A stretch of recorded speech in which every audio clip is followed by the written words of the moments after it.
Got your eye on the ideal heyday model, let's talk about how to enjoy the ideal wakeboarding wake. Before you start, you'll need 4 things: a Coast Guard approved life vest, a wakeboard tow rope, a wakeboard, and a spotter, or use the standard convex mirror on your heyday. Next, you want to set the boat and speed up so you create a nice symmetrical wake. Fill both port and starboard ballast tanks to your desired level.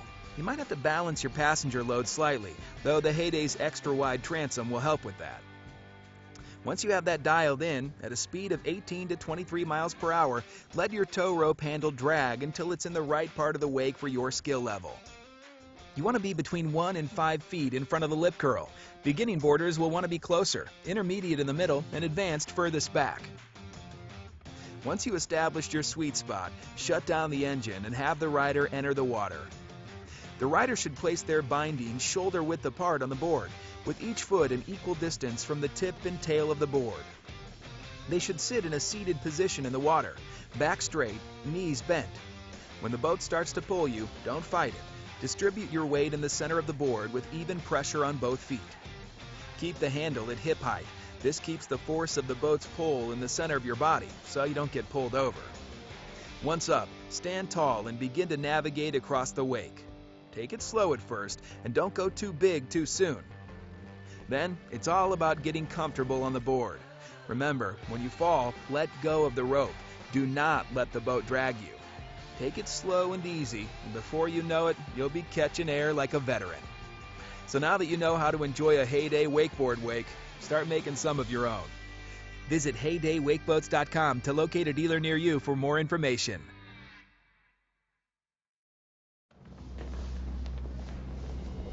Every team trains hard. Every team prepares to win. But when U.S. Army soldiers take the field, it's best if the other guys don't bother showing up.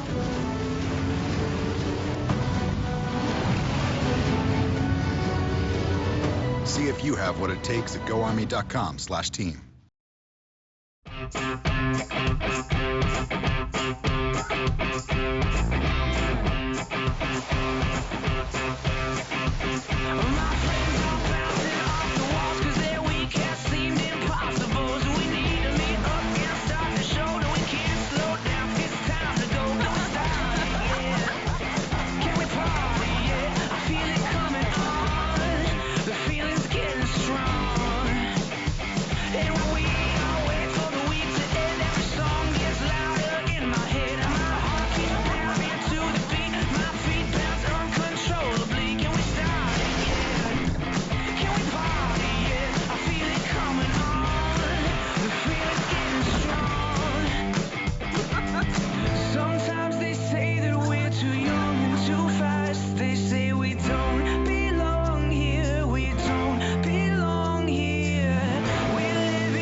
Play out on the track. Eric Gabriel with the lead. Second position, Brian O'Rourke. Justin Gabriel a little distance back and followed by Monica O'Rourke. Eric Gabriel looking back, seeing where his son is. I think he wanted him to come and play with him, but I'll tell you what, Brian O'Rourke is making that difficult. Absolutely. On the far side of the course, you'll notice there is a green buoy. In the event that one of our riders misses a buoy, that will be their HydroTurf makeup buoy. Got it. HydroTurf, a longtime sponsor. We appreciate everything they do. And not in this class. As you look over on the far left-hand side of the course, you see the Scat Trek log jump.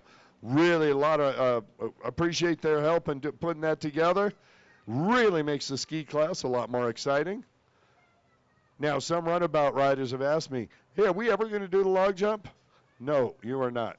It breaks your hulls. It breaks the log jump. And I know what you mean. It looks like fun. And speaking of fun, Eric Gabriel's having some, Rosie. Absolutely. It's got to be fun being way out in front. Nothing but clear water in front of him. He's going to be able to pick up speed, especially when he hits that U.S. Army back straight. I'll tell you what, these riders have been getting up some top speeds of over 80 miles an hour on the runabouts. Well over 75 on the ski GP. These high rock stocks, I'm going to say they're hitting about 65 on there. Those are some amazing speeds, and when you're on the water, it feels about 3 times faster than it would if you were on land. And when you're in the water, off the boat, it feels twice that fast. Okay, Eric on the right side of the course, taking the split. He's opting for the outside, which I think is faster when you're on these runabouts.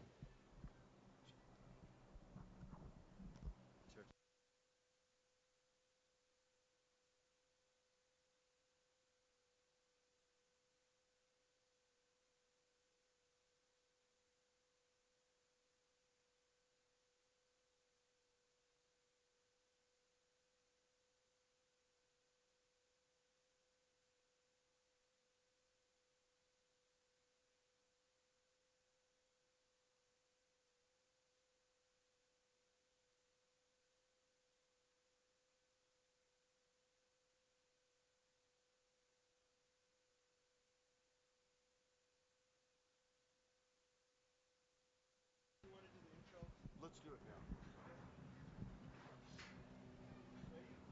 Yeah. Hi, I'm Kurt Nolenberg. This is Rambo Rosie. We're here at the Sparks Marina, Sparks, Nevada. The live stream by livestreaming247.com. It's brought to you by Charleston, West Virginia. You are watching the Heyday Wakeboards Pro Watercross National Tour presented by Broward Motorsports. Rosie, we had some great racing action yesterday. It's moto number 3 all day today. Got any favorites out there? I do have some favorites out there. Of course, girl power, Monica O'Rourke. I'm always rooting for her, and she has really improved in these last couple of races, getting more confident on the course. And, of course, I love seeing those skis go over the log jump. All right, it's a beautiful location. You'll see it on the live stream. The mountains behind us still have snow on them. The temperatures are high. What a beautiful location, completely manicured, lots of places to sit. People are enjoying it. The racing has been absolutely crazy all weekend so far. The first race out there right now is a combined class, IROC GP, IROC Stock. On the GP machine, as you might imagine, Eric Gabriel out of Allentown, Michigan, is dominant. He is on the front straightaway. The rest of the riders now second and third, just coming into the split. Speaking of the split and the other riders, in second position, it's Brian O'Rourke, Team Faith's matriarch. Right behind him, it is Justin Gabriel. Justin Gabriel, son of Eric Gabriel, out front.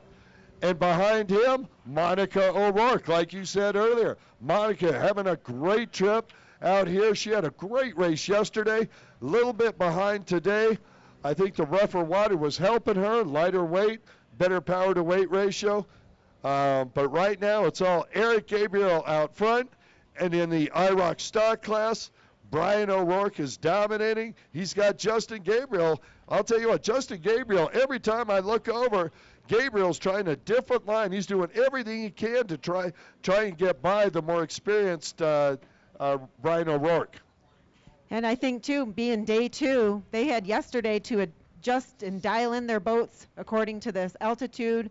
Their boats need to be adjusted, so they had that whole day to get them really going. I think we're going to see some really good speeds today. Yeah, I'll tell you, one of the factors that came into play yesterday was the wind. The wind shifted direction 2 or 3 different times. This is unlike most other courses in that the buoys are anchored 180 feet down, literally every single buoy. So when the wind changes direction, they can sway and the course can move. We had talked yesterday about the difference between motocross, arena cross, and pro watercross. A pro watercross track is changing every 3 feet. Basically, you need to keep your vision way out in front of you to see what's happening with the buoys, with how the water's working, the different wave action. Pro motocross or even amateur motocross, of course, the track changes little by little, lap after lap. Here, it's foot by foot. And when you have those really fast riders out in front, another obstacle comes into play, and that is lapped riders. They mess up their clean water. They have to find the right lines. They have to try to take advantage of the split course to get around them. Yeah, split course, great equalizer for the runabout in the sport class. We use the log jump is the ultimate equalizer in the ski classes. Out in front, still, Eric Gabriel. Here comes Brian O'Rourke and Justin Gabriel right behind him. Look at Justin. He is all over that craft. He is trying to really dig those edges in and get those turns sharp as he can to make up some ground and catch up with Brian. I think Gabriel, as he gets a little more experience, will learn to stay a little further out of the pump wash, better acceleration, and the machine holds to the water better when you've got a solid column of water going up into that jet pump. All right, Brian O'Rourke on the back straightaway. Justin Gabriel doing everything he can to try and move up. That's really the race. Eric Gabriel, far left-hand side of the course. White flag coming out. 1 lap to go. Who do we got coming up next? Up next, we have race number 2, Women's Ski Limited.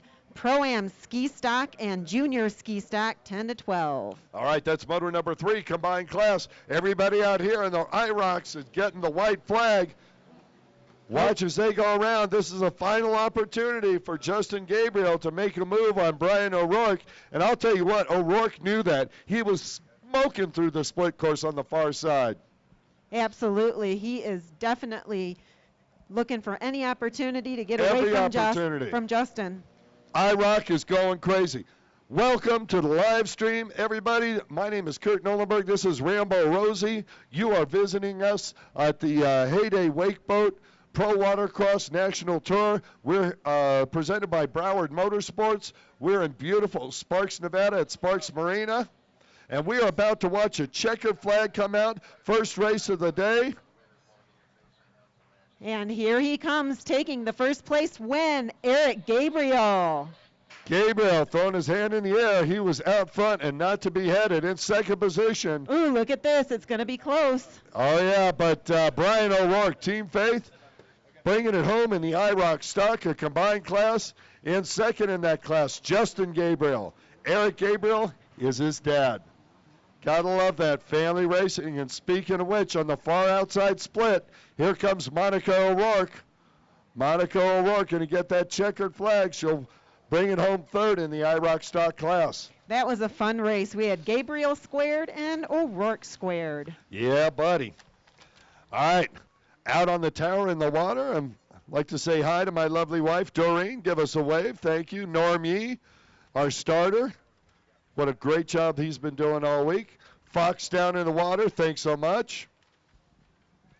And on the line, I see riders, I see holders, I see a race ready to go. Well, let's call it out in the Women's Ski Limited class. Loco Girl, talked to her this morning out of Sparks, Nevada on the number 28 boat on the Kawasaki, sponsored by R&R Motorsource, Tahoe Watercraft Connection, Jet Renew, Jet Trim, MXNumbers.com, and Camp Far West, Jody Evans. On number 151, we have self-sponsored Kenya Acosta from Castle Rock, Washington. Another Washington rider on the 161 machine. Had some mechanicals yesterday. Hope it's going to be a lot better today. She was brilliantly fast. Sponsored by RM Racing, Trinity Klecker.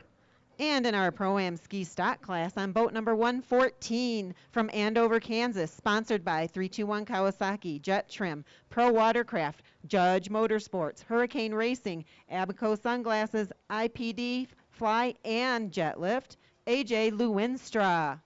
Rounding out the field on the junior ski stock, 10 to 12-year-old, the future of our sport.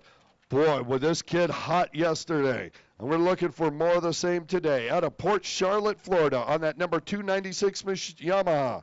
Sponsored by WCP, Broward Motorsports, Jet Trim, Jet Lift, Abaco, Action Jet Sports, PC Security, and I saw Hayden Skellett. That's the lineup. Race number 2, 3 combined classes. These guys have been, everybody's going for a title. They're looking for points. And I'll tell you what, my money, it's tough. A.J. Lewinstra, always consistent and out in the front. Hayden Skellett, the power to weight ratio of that young gentleman is absolutely ballistic.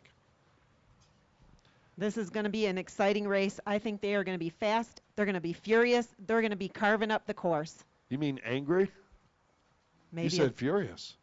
Well, these ones are furious. You know what I want to do? The sport class is angry. I want to say a happy Father's Day to all the fathers out there. And for those of you who are involved in this sport, a bigger thank you, Mom, for letting us fathers go out and do what we like to do. All right.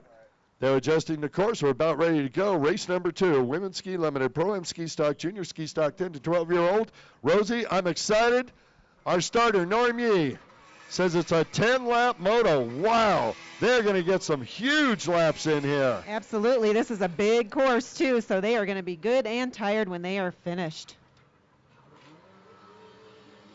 Whoa, Skellett on the inside. Ooh, good start.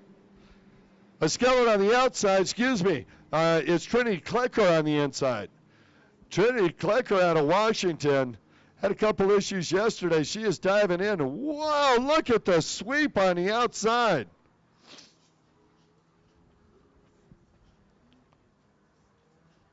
All these riders attacking the inside split. Outside split, wide open. And on the inside, we have Jody taking first in that split, followed by Trinity. That's Hayden Skellett out front. Jody Evans in second. A.J. Lewinstra in third. Whoa, getting a little crazy. Trinity Klecker, followed by Kenya Acosta. Now, in this class, they are not going to use the Scat Track log jump. They bypass it. Not enough experience. Some of the younger riders, we don't want them trying to attack that thing quite yet. Need a little bit more experience. Right. You need to graduate up to that. Hayden Skellett putting a pedal to the metal. Jody Evans, she was last off the line, and she just attacked that thing. Wow, very impressive. She's the local favorite. She's definitely riding hard today. AJ desperately trying to get past her so that he can catch up with Hayden. Yeah, he and Hayden had a great battle yesterday. Jody Evans wasn't satisfied. We talked in the pits earlier today. Her husband, Chuck Evans, doing all the work on these boats. Jody attacking this course. Watch as she makes that turn on the front straightaway. Hayden Skellett looks over. It is clear. We got green flag race in action. Jody Evans pulling the trigger. A.J. Lewinstra. I'll tell you what, A.J. used to be an out front all the time. Jody Evans in front of him. And look out, A.J., but right behind him, Trinity Klecker. Trinity Klecker out of Washington, very impressive here. She had some mechanicals yesterday that limited her results. But, boy, on water, she was turning lap times consistent with almost everybody. Hayden taking the back side of that course on the U.S. Army back straight. He's gaining some distance between him and second place, Jody Evans. And behind her, A.J. still trying to catch up and get past her. Absolutely, and you called it. If you watch Hayden Skellett on the U.S. Army back straightaway, he is way, way, way down in the tray. And, I mean, at his height, like he's as tall as my knee, basically, okay? When he gets down in that tray, there's very little wind blast, and he's putting everything he's got in the back of that tray, hold that thing down to the water. He doesn't have much water, much weight to keep that boat in the water. When the rougher condition comes, if the wind picks up, it's going to affect him more than anyone out here because he has trouble. All of our younger, lighter riders have trouble keeping that boat down to the water. It's just a physics thing. I noticed AJ took the inside course trying to get past Jody. Didn't work. Yeah, it looks like the inside is still maybe a little bit slower than the outside, but you got to try it. And we have Kenya on the right side of the course with her motto of never give up. She is just going to keep on riding, keep on charging. Yeah. She hits the split course. She's taking the outside as well. We want to call race number 3, Sport GP, to the line. Race number 3, Sport GP, to the line. Michael Osborne, Billy Dearman, Eric Gabriel, come on down. Hayden taking the outside. I definitely think the outside is much quicker than the inside. As you can see, all of our riders are opting for that outside. Yeah, I am not certain that it is. They haven't tried it enough yet today. We've only had one rider attempt it, and like we said yesterday, it was a little slower on the inside. But I'll tell you what, looks to me like they moved in the orange buoy significantly to speed it up. I think when the water's still smooth, though, you're better off going with the wider turns. Once the water starts to get chopped up a bit more, you can take that inside course a little sharper. A good rider can make the tighter course, with less distance. It's all about skill. True that. On the back side of our course, on the U.S. Army back straight, Hayden still out there. He's charging hard with second place coming behind him. We have is that Jody still in second place? Yeah, Skellett all the way out here about to lap up start lapping Kenya Acosta. And Jody Evans got A.J. Lewinstra all over the back her. A.J.'s starting to reel in Jody a little bit. Hayden not wanting to lose any ground. He's taking the inside of the course to get around Kenya. Lewinstra trying to sweep. Jody going to shut the door. Oh! A.J. makes the move. Jody doesn't come off the boat, but it upset her. And look at this. Everybody trying to make it past Jody Evans. She got upset and let him by. A.J. Lewinstra making another move. Yep. He's lapped. He is going after Hayden Skellett now. All of a sudden, everybody gets by. Jody Evans, Trinity Clicker, jumped on the bandwagon, followed that A.J. Lewinstra train right on by. Let's see what happens. Yep, when someone passes you like that, it's close. You're bumping fiberglass. You get a little shook up. You don't want to lose your boat. You don't want to end up in the water. You want to stay on top of your boat. And sometimes people will get past you. Well, that's why they call it racing instead of just riding. Exactly.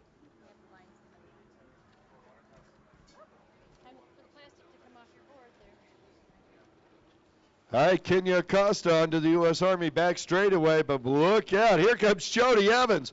Jody Evans holding that thing wide open. She is making a move back. She goes by Trinity Klecker. Evans calmed herself. She is determined to make the move back. And now Klecker makes a move back in front of her. We got 3 riders into 2 splits. Oh, and Acosta goes down. Evans goes by. Klecker's on the inside. Evans on the outside. Klecker sliding sideways. Evans looks over, sees Klecker. Evans going to be on the straightaway, accelerating. Here comes Klecker. It's going to be side by side.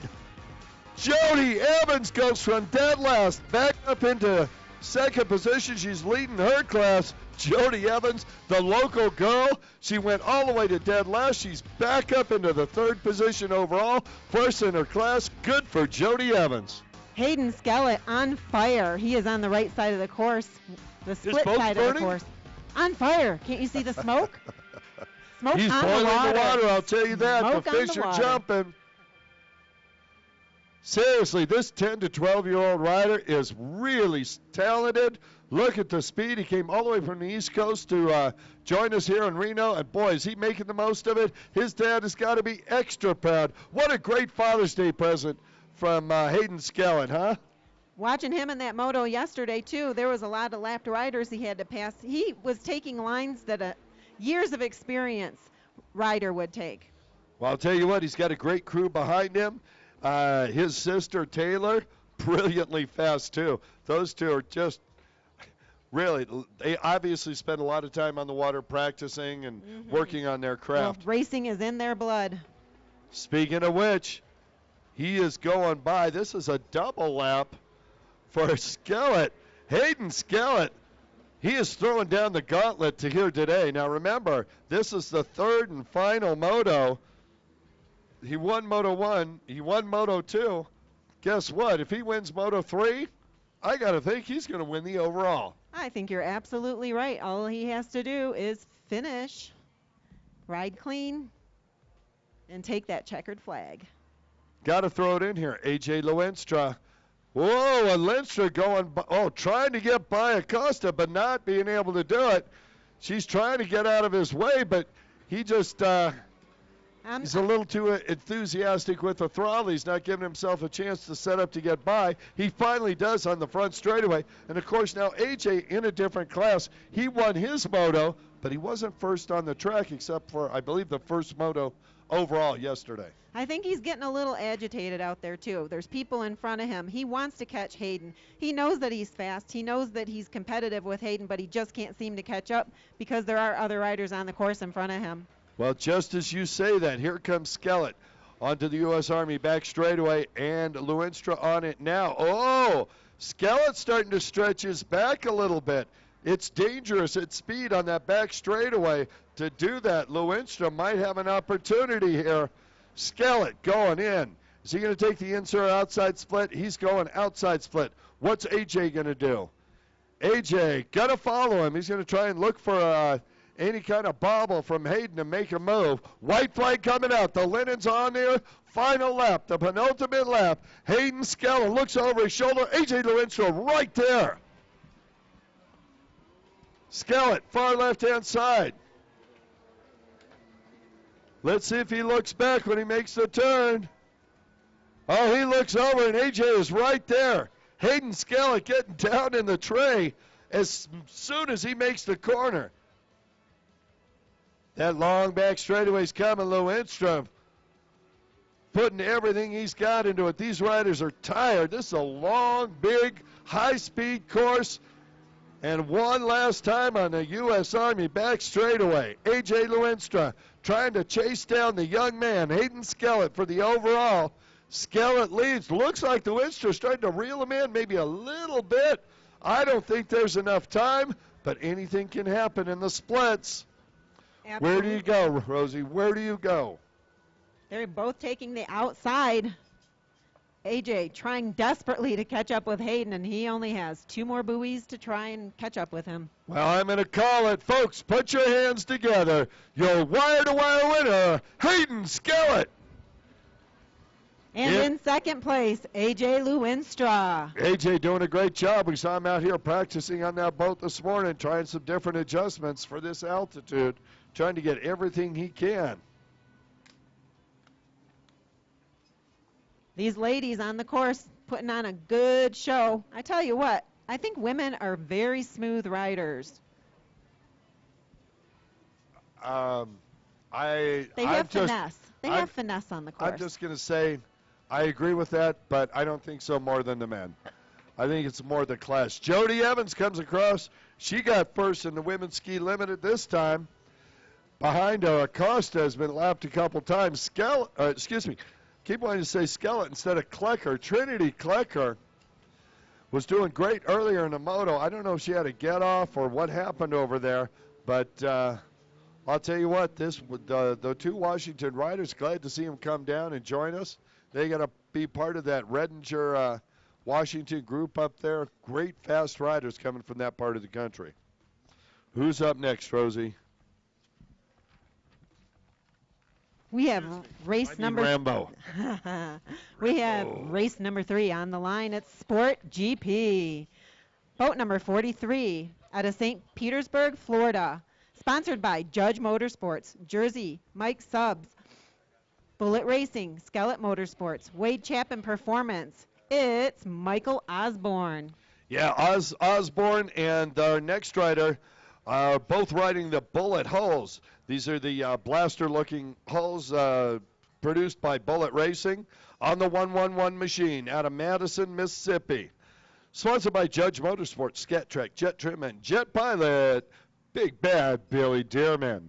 And on number 130 out of Allentown, Michigan. Sponsored by Riva Racing, D's Marine, Jet Trim, Whamiltons, and BP Designs, Eric Gabriel. And I just got to throw it out there. When I say Big Bad Billy Dearman, that is a term of endearment. Billy's not bad. He's one of the greatest guys in the pits. His crew, great people to hang out with. Billy, just a consummate veteran and always a threat to be a win any race he's in. It's going to be exciting. Osborne and Dearman were battling like crazy yesterday. Osborne came out first in both motos.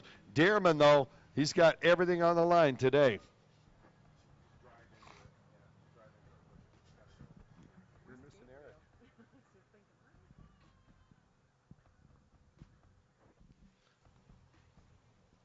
I don't know, maybe Eric Gabriel doing some last-minute adjustments on his craft.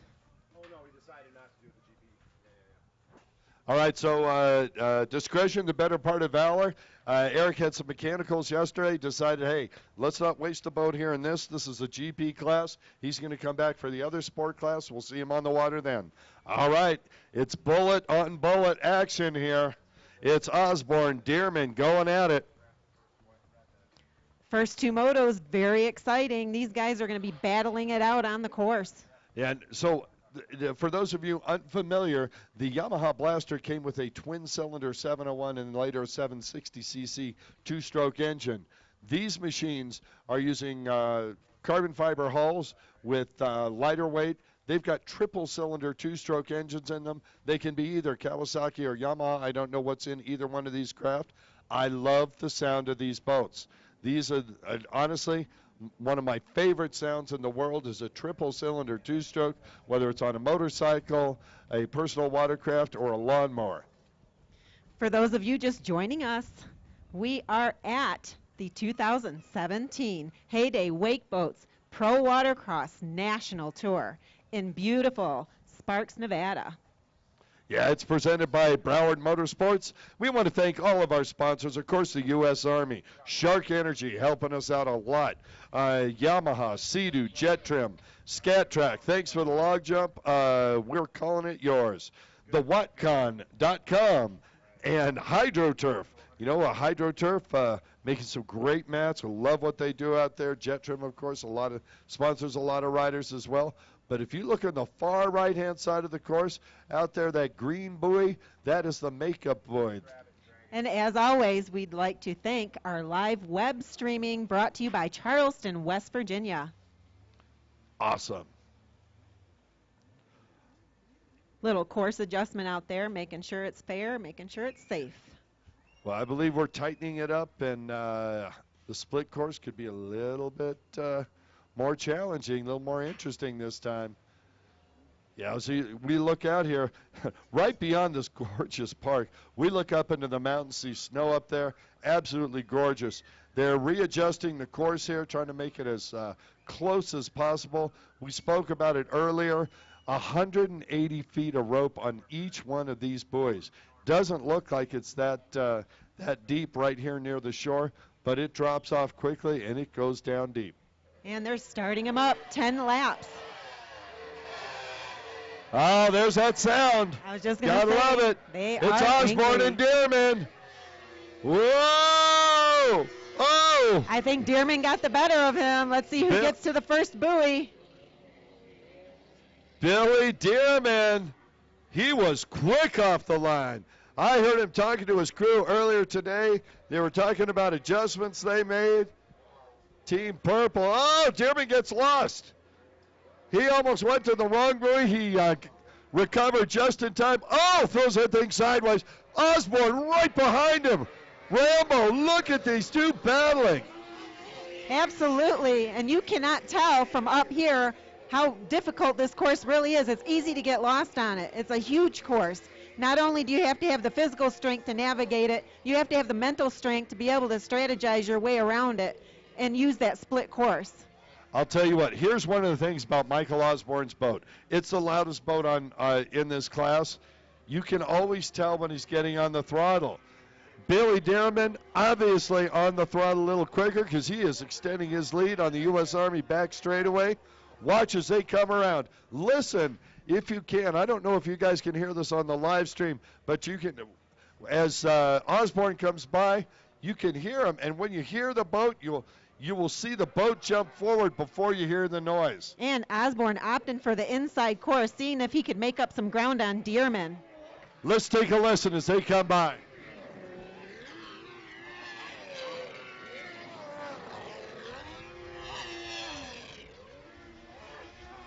And as we've been saying, Dearman has that clear water in front of him. Osborne is in that murked up Rambo, water. I got to tell you, that's the sound that makes it happen for me. Triple cylinders, 2 strokes. These guys are wringing every single horsepower, little bit of horsepower out of these machines. Right now, Dearman on the U.S. Army back straightaway. Osborne pitches that thing sideways, trying to catch up with Dearman. Dearman's the veteran. Believe me, he's been doing this a long, long, long time. Osborne, a little bit older, oddly enough. Yeah, these boats are screaming. They're angry. And they are really carving it up on the course. Check it out. Osborne going inside. Dearman went outside. Osborne trying to make it move, doing anything he can. But Billy Dearman, I'll tell you what, whatever adjustments his crew made last night, they're working out for him now. I think his timing on that start was optimal also because he got right out in front, which we all know you want to be out in front. Get that clear water so you can put the hammer down and go as fast as possible. Well, Dearman putting the pedal to the metal today. As he makes that turn, you see that beautiful bullet hull. These things handle like crazy, okay? We're talking about a purpose-built hull made out of lightweight materials, holds you to the water. They're able to just throw those things sideways. You'll see Dearman, if you watch, you'll see his elbows in the water in some of these corners, honestly. You totally just read my mind. I was just thinking, these guys are digging it so hard, they're literally tapping those elbows right on the surface of the water. No doubt about it. You'll watch them. You watch their hips come off the inside, not unlike a motorcycle road racer. We were talking about that yesterday. Oh, Osborne using that inside split, and he definitely gained some ground that time. Absolutely. Look at that spray of water as he digs that watercraft in.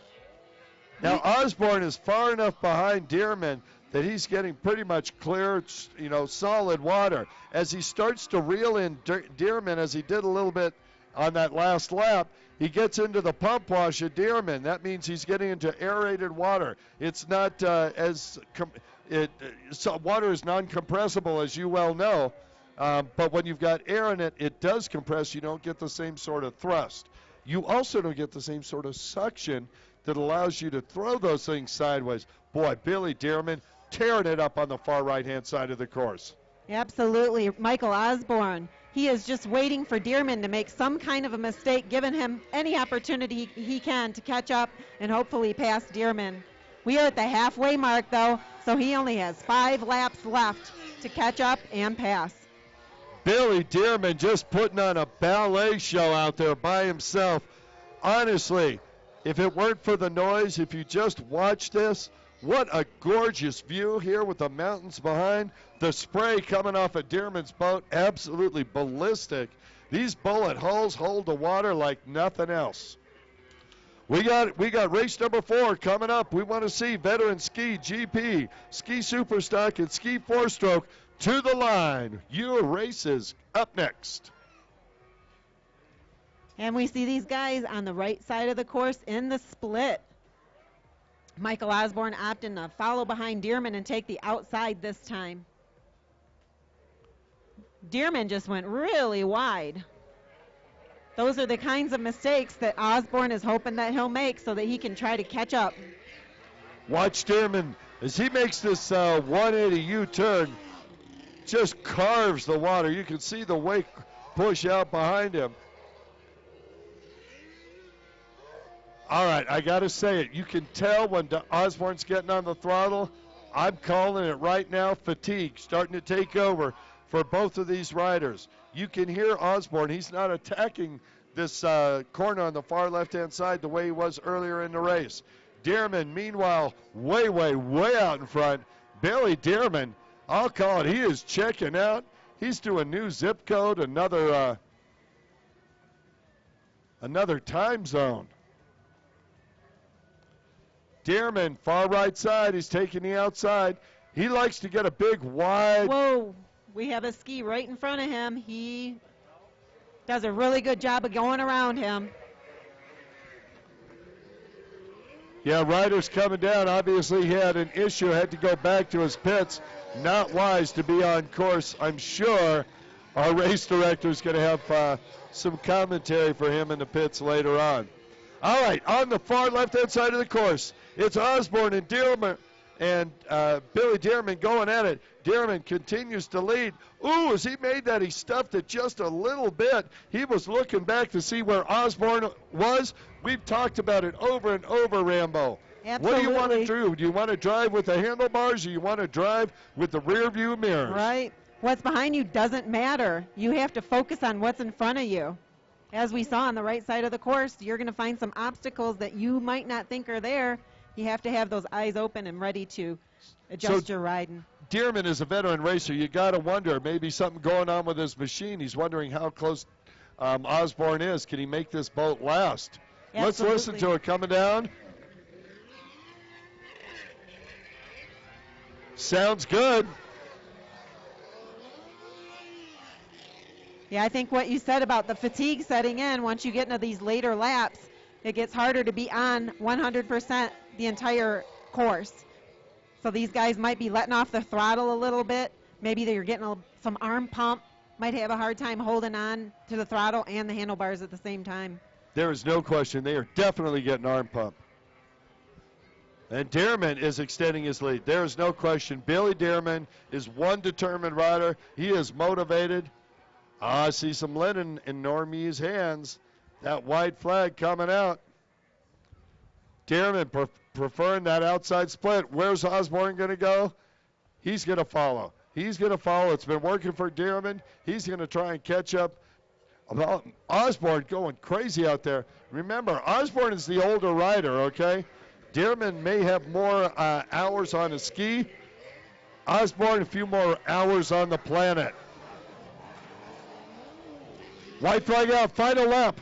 Rambo Rosie, what's going on?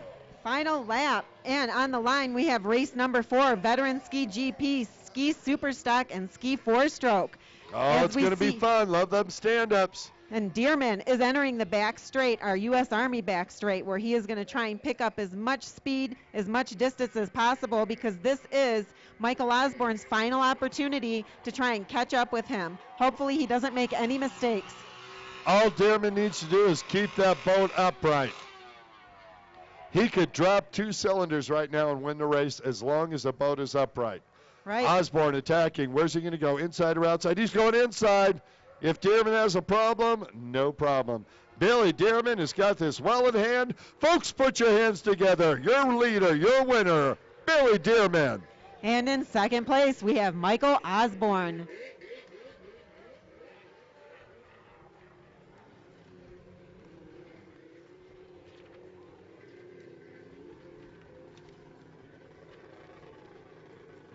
All right, Kurt, who do we have on the line?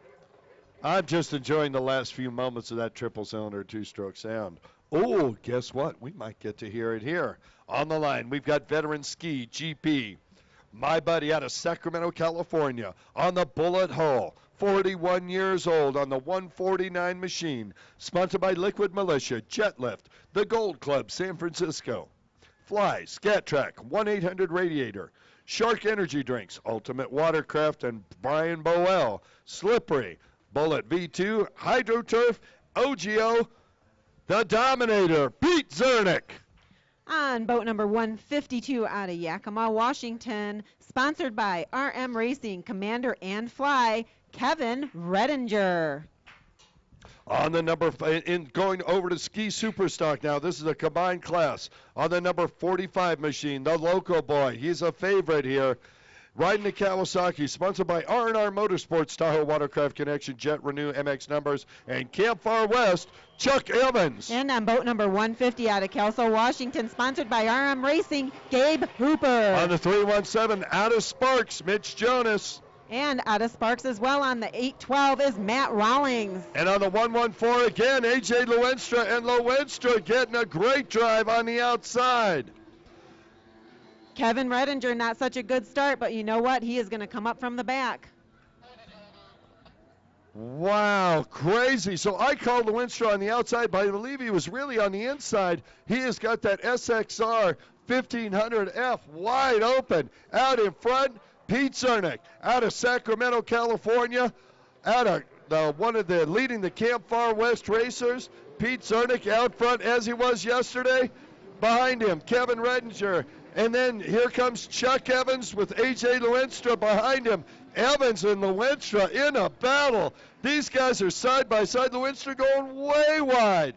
Chuck Evans holding tight. Lewinstra has the bigger, longer machine. He's going to make the longer sweeping turns and try and keep his speed up, Rambo. Speaking of speed, look out front. Pete Zarnik, the Dominator. Boy, did he deserve that. Look at the distance he's already got over Kevin Redinger in second place. I believe that's Gabe. Isn't that Gabe Hooper in second place? No, I believe it's Kevin Redinger on the 152 machine. We'll take a look as they go. I believe that's Hooper right there, battling a little bit far in the back of the pack with Chuck Evans. We'll check it. Here they come. Be easy to see. Pete Zernick in the lead.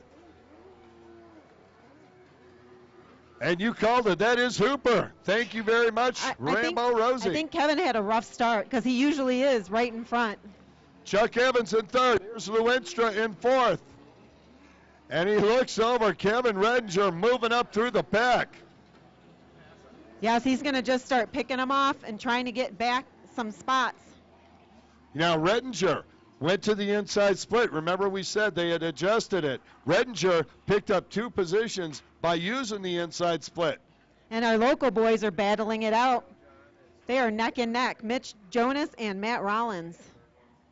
Boy, battles all over in this class. Out front, the Dominator. Pete Zarnik on fire. Behind him, Hooper. Gabe Hooper out of Kelso, Washington. Now he's one of the Redinger Washington crew up there. They have some fast riders from up there, as we're seeing with Hooper right now. Sacramento native Pete Zernick on the far left-hand side of the course, trying to get away from Hooper, but Hooper just staying with it. And it looks like all of our riders are opting for that outside part of the split. Even though there's a lot of traffic right there, they're hoping that that side is just faster.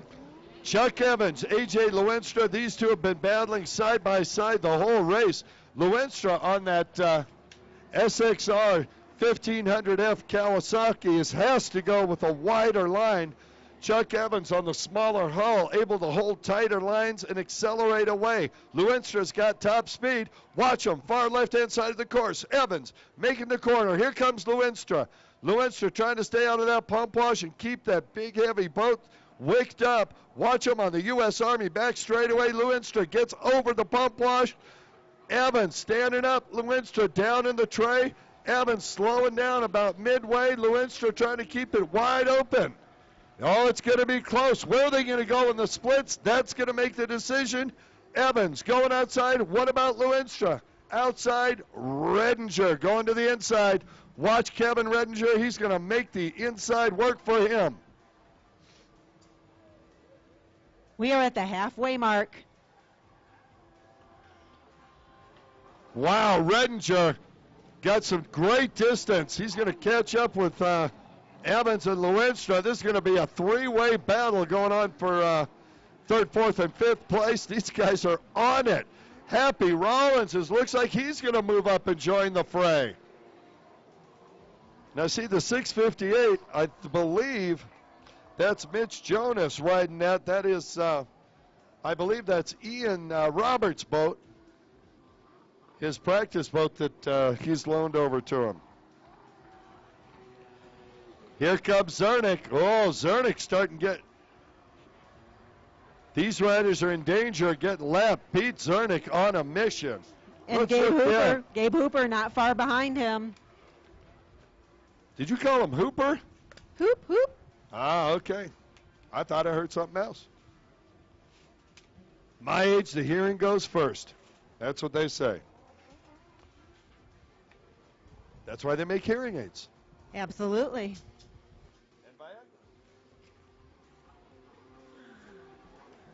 All right, Chuck Evans. Oh, we have a battle going on between Kevin Redinger and A.J. Lewinstra. Redinger, he's just picking him off as he goes. Kevin Redinger is a one determined man. I got to tell you, as fast as he is, unless there's a mechanical, there's no way he's catching first and second. Those guys are a full half a lap ahead. Redinger did not get the good start. He's been making good use of his veteran experience, going to the inside split when everybody else is going to the outside. Right there, red boat. And on the U.S. Army, back straight. Oh, look at Redinger going after Evans. Kevin Redinger reeling in Chuck Evans at a ridiculous pace. Look out, Chuck, because Kevin Redinger is coming, and Redinger stuffs him. Redinger gets to the outside split, goes inside of Chuck Evans. I'll tell you what, he is one determined veteran rider. He's exceptionally fast. He's got great equipment. He did not get the start, and I'll tell you what, Pete Zernick and Gabe Hooper are gone.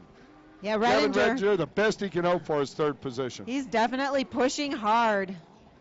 Now he has some clear water in front of him. Let's take a look and see how much more ground he can actually gain in this race.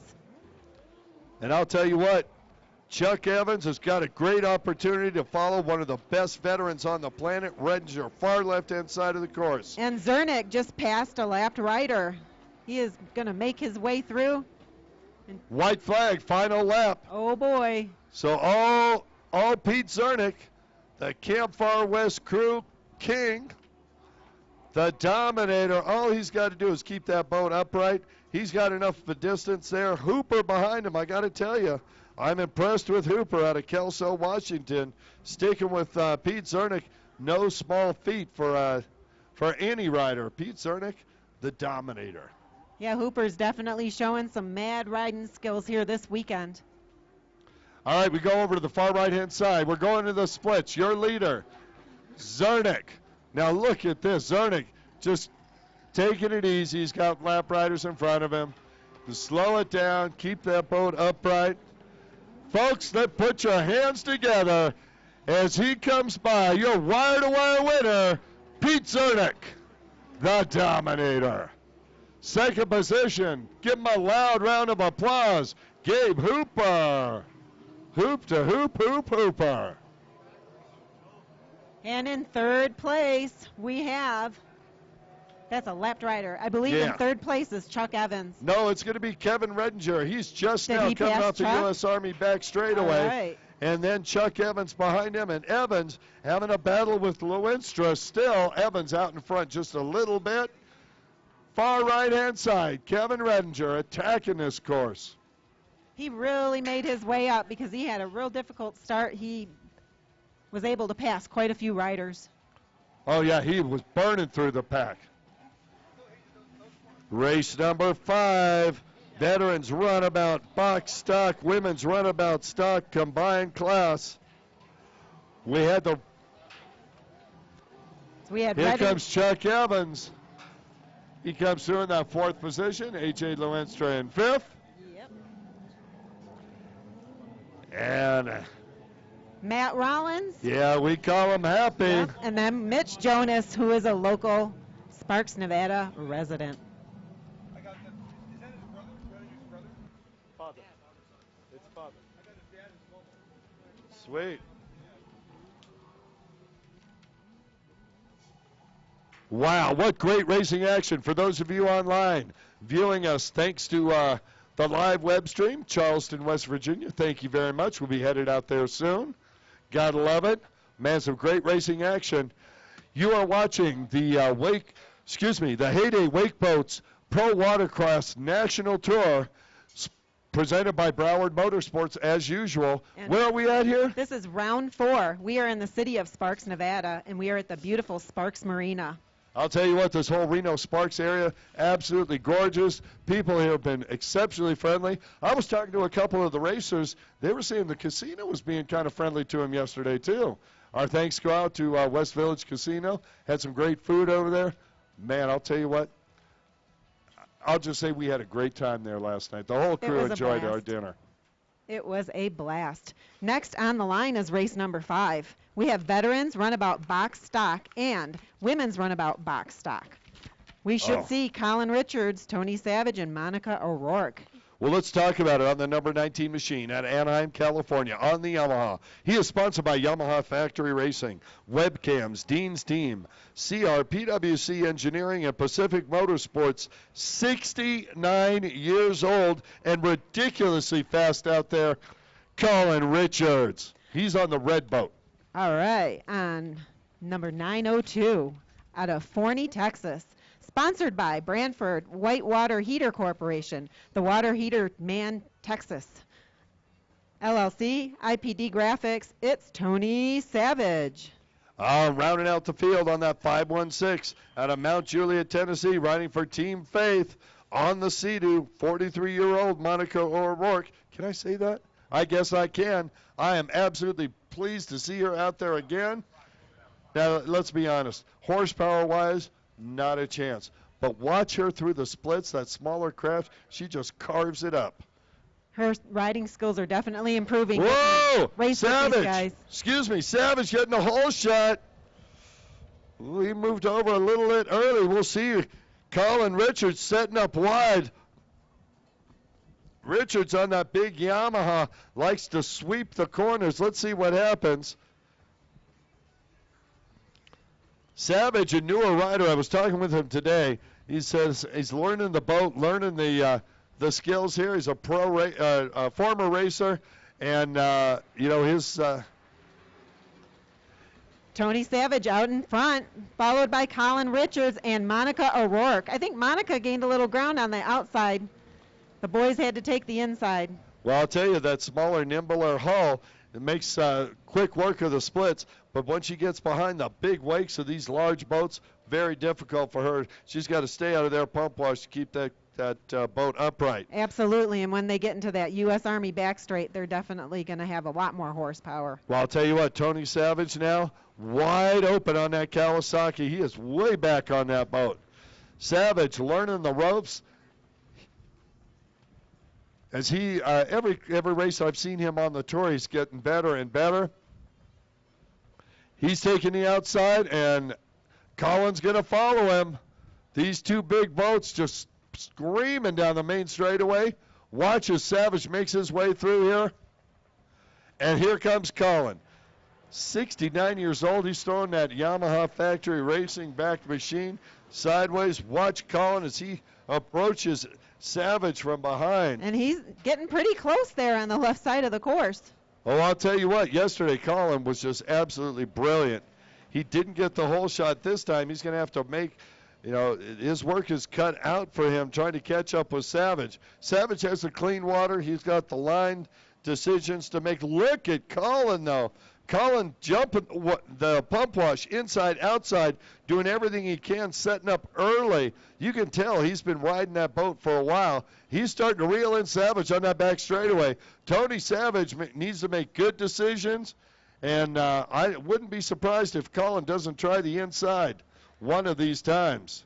You can see that Savage is fighting hard to stay in front, and along the way he's taken a few of those turns a little bit wide, and then he's taken a few of them a little too close, so he's having to slow down. Yeah, well, I think that the boat setup is, as we were talking about boat setup here, it's first time for him at high altitude, and these flat water races a little different than the surf and the rougher water that we had in Louisville. So the setup, I think, is not optimum for him. I'm saying that because of the way the boat handles as he turns the corner. You'll see the outside start to drift out instead of holding it like a rail. That may be him not getting on the throttle. I'll tell you what, Colin starts to catch up with him every time they approach this U.S. Army back straightaway. Watch it now. Ooh, Colin's starting to reel in Savage. Richards on the red boat, 69 years old. Will he try the inside split this time? He will not. Yep, he's definitely making a few mistakes, though, as he gets closer to Savage and gets in that jet wash. Monica O'Rourke on the U.S. Army back straight, charging hard. Savage setting up.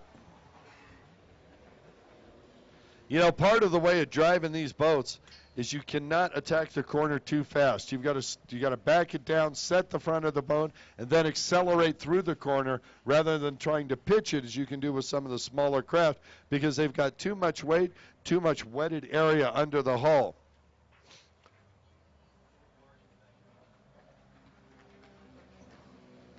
Savage continues to lead. Here comes Colin Richard.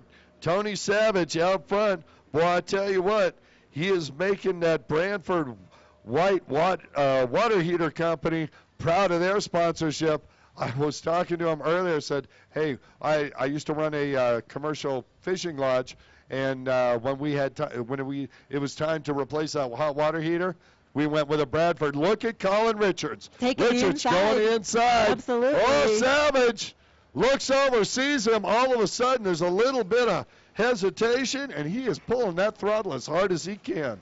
At the end of this race, you had to get down there with the camera. It wouldn't surprise me if he's got a dent in the handlebar he was holding on so tight. So back to it. I was talking about that Branford Whitewater water heater.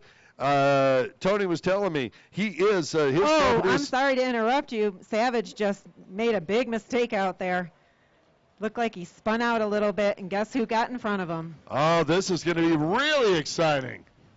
Watch now. Richards out in front, Savage in second. It only takes a little mistake on these high horsepower machines to move way back. Absolutely. Let's see if he can reel in Colin Richards. Right. Now, Richards, he worked out well on the inside last time. He's going outside. What's Savage going to do? He's going outside as well. He is. It's not only about riding hard and fast the whole time. You have to ride clean. You got to make sure that you are trying to make minimal mistakes because that is when the people behind you are going to take advantage and pass you by. That's the goal. No mistakes. We need amateur ski stock to the line. You guys are up next. Amateur ski stock, come on down. That'll be the end of our amateur races, and we're going to go into the pro show. Ooh, I love the pro show. Don't we all? I'll tell you what, some of these boats have been absolutely ballistic out here in the amateur ranks. Hey, I could definitely see some of these riders moving up to the pro ranks in the next year or two. Well, I'll tell you what, I think that's every racer's goal is get to the pros, get to the pinnacle of the top of their sport. Only way you do it is practice, practice, practice, and go to the races. Be like some of these riders from the East Coast that followed all the way out here to Reno Sparks. Absolutely. White flag out, Colin Richards. He was back there, hung in there. Savage had one little mistake. Colin Richards was there to pounce. The 69-year-old rider doing everything he can.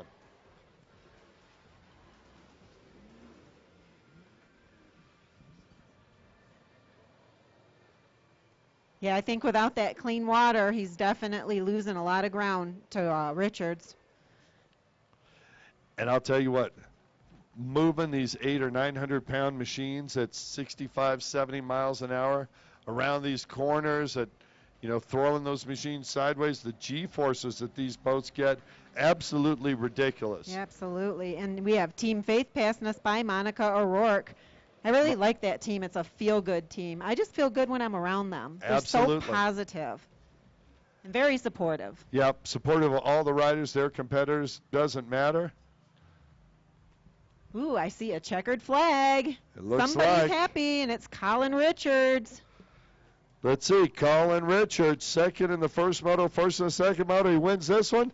That should give him the overall. Folks, put your hands together. 69-year-old Colin Richards, and looks like he's going to win the overall. Tony Savage, he'll settles for second place. That'll put him second overall for the race. Monica O'Rourke, dominant in her class, being the only competitor to join.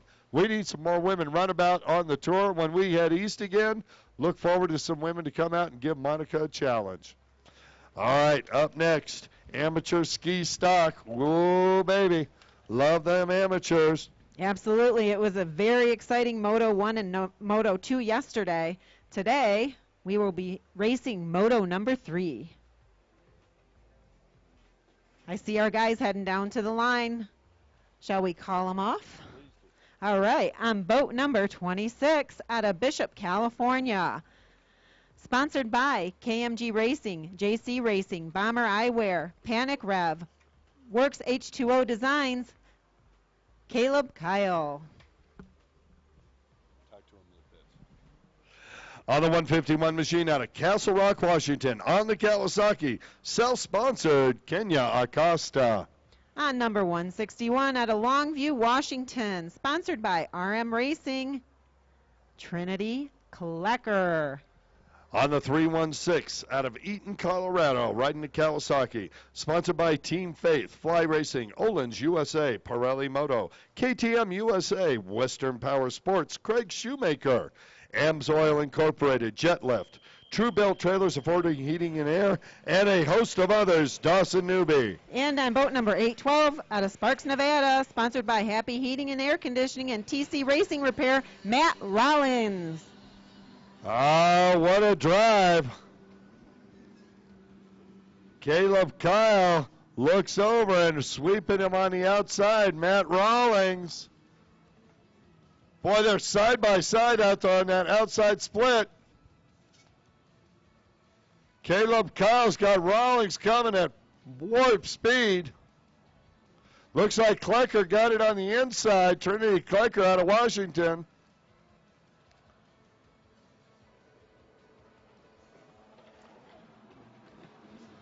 I'm sorry, that's Dawson Newby on the inside. Newby makes a move up past Rawlings.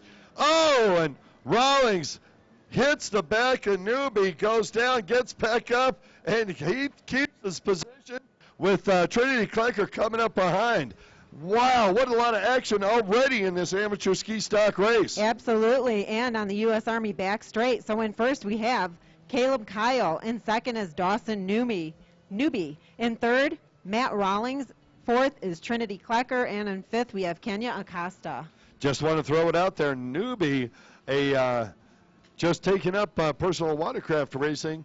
He was and continues to be sponsored by Team Faith and all the rest of the sponsors in the Supercross series, Arena Cross 2, I believe. One of the up-and-coming young riders there in the motorcycle side of Team Faith. And we have Caleb. He took the outside course, and so did Dawson Newby. On the inside, Matt Rollins, I believe, took the inside on that. Correct me if I'm wrong. Boy, I tell you, Matt Rollins is throwing that thing sideways. He is on fire. I saw him this morning. He wasn't happy with yesterday's results. He looks over, sees he's put some distance between himself and Klecker. Look out, Dawson Newby. Matt Rollins is coming at you. As we roll the far left-hand side, Newby has got Rollins right behind him. Caleb Kyle out front. I'll tell you what, Caleb Kyle got the whole shot, and he hasn't looked back since. He is taking off, and that's a good thing that he's not looking back, because you don't want to look behind you. You want to look in front of you. Every time you turn your head, you're turning that boat a little bit. You're losing a tiny bit of speed. All those added together could mean a place. Absolutely, no question about it. On the right side of the course, taking the outside again, is Caleb. Caleb.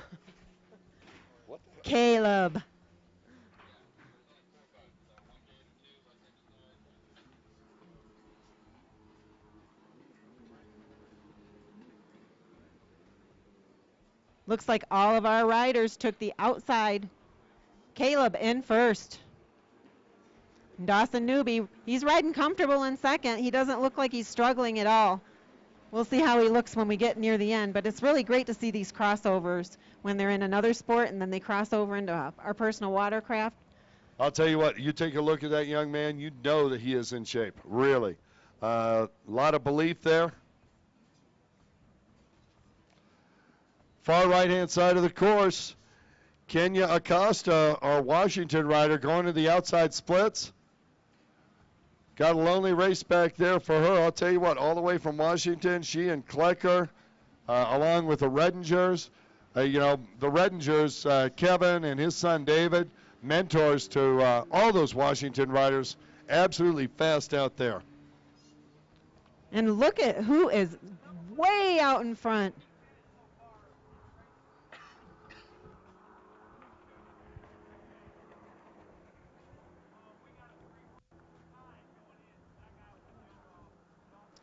Our halfway mark is up. We are halfway through this race.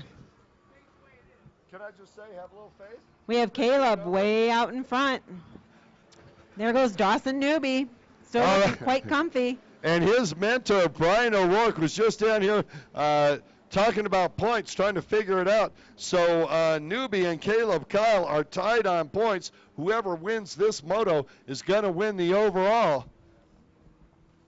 Now, right now, it looks like Caleb Kyle got it in the bag, but you can never tell. Tony Savage, that last straight, right out in front. One little mistake, that's all it takes. Absolutely. It ain't over till it's over.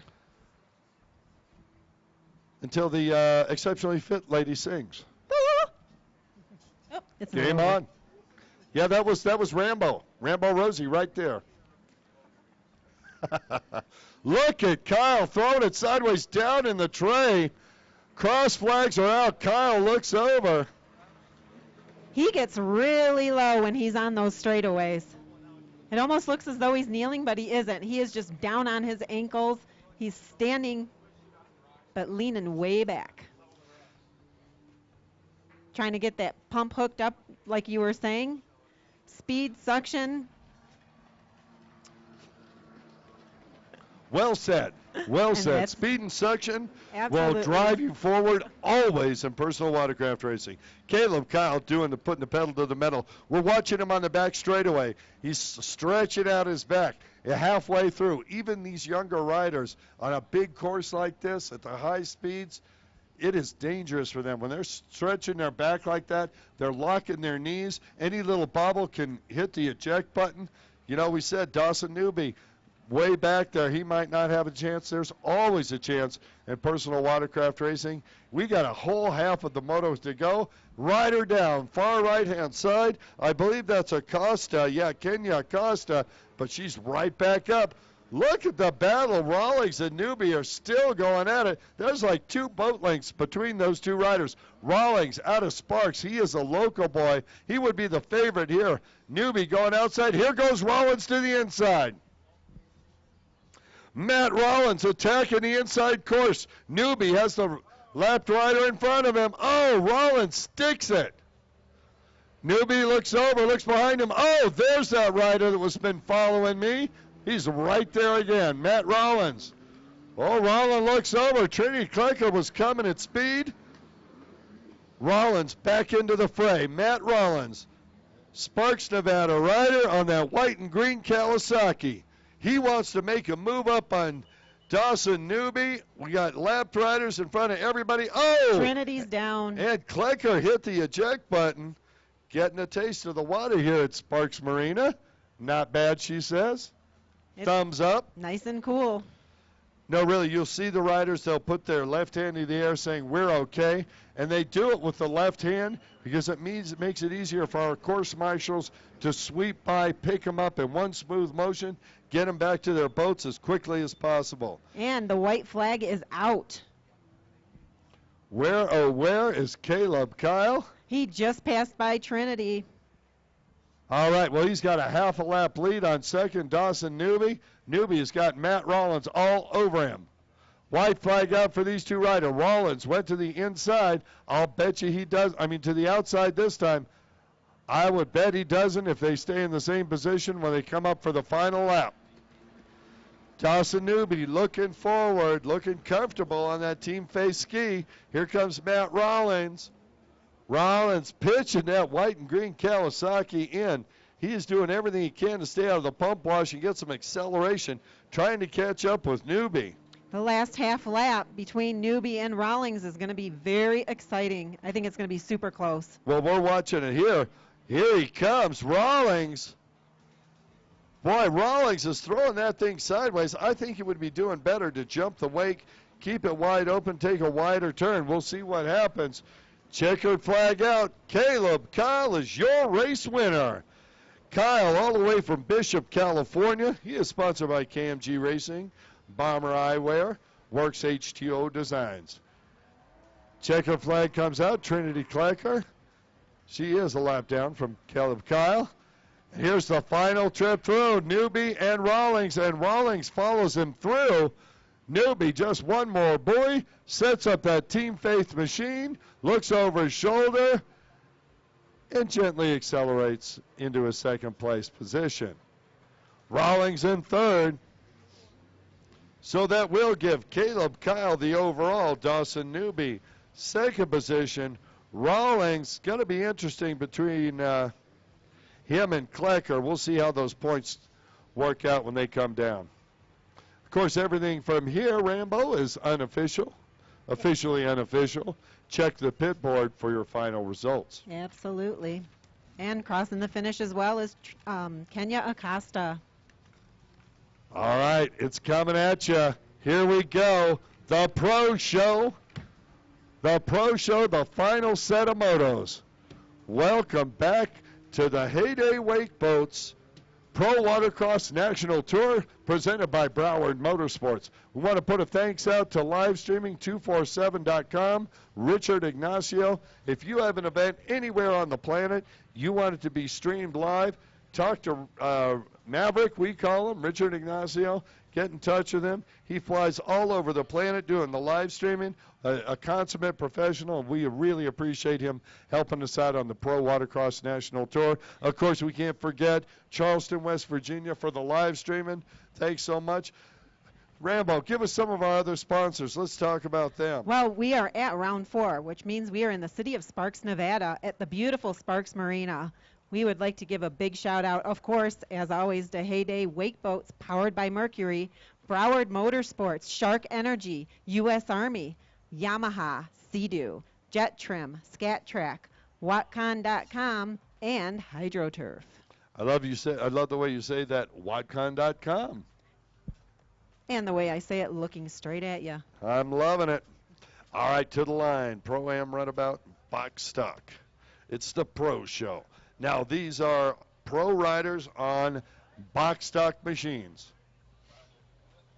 Oh, I see Jeff Dykowski coming out. He bypassed the GPs. He said, hey, I got enough points there. He brings out the box stock boat. Ooh, going to be interesting. They are so pretty and new. They look like they're fresh out of the box. Yeah. We look down there, you see the 711. That's Sean Connor out of Sparks, Nevada. He's on the Yamaha. He's sponsored by PWCOffshore.com, Fly Racing, HydroTurf, Dean's Team, and Hunt & Sons Fuel. Sean Conner, local boy. On the 110, in Moto number 1, he got second. Moto number 2, he got a first. Out of Bradenton, Florida, sponsored by Judge Motorsports and Snyder Built, Troy Snyder. Oh, yeah, on the number 19 machine out of Corona, California, from that Racing Warner family. He's sponsored by Mel Miller Racing. Oh, pardon me. Wow, the wind came up and got a little sneeze in there. He's sponsored by Mel Miller Racing and Works H2O, Brandon Warner. And on boat number 8, out of Rydell, Georgia, sponsored by Metal Roofing, MFG, Dean's Team, Metal Roofing Manufacturing, Dean's Team, and Riva, Jeff Dykowski. Rambo, Rosie, you're making us smile. MFG is manufacturing. And you told me that before. That's all right. But that was a whole week ago. Well, I'll tell you what, they must have been fueling up Brandon Warner for this big course. He just getting the boat to the line on time. His holders getting him off. Warner set up, putting on his equipment. Let's make sure everything's good. Helmet is locked on. We got time to make sure he's safe. Our course marshal's looking around, says, yep, we got this course ready to go. Normie, our starter, checking it out, looking across the water, making sure everything's clear. My gorgeous wife, Doreen Nolenberg, up there. Thank you for the scoring action, honey. Wave to the crowd. All right. Boy, there is nothing I'd rather do on Father's Day than announce a Pro Watercross Tour event. I'll tell you what. I think I'm going to do this. Oh, we need some holders to the line, please. Let's get some holders down there if we can. I think we just need one more holder. Here we go. Big Bad Belly Belch and Rod Bigman throwing it out there.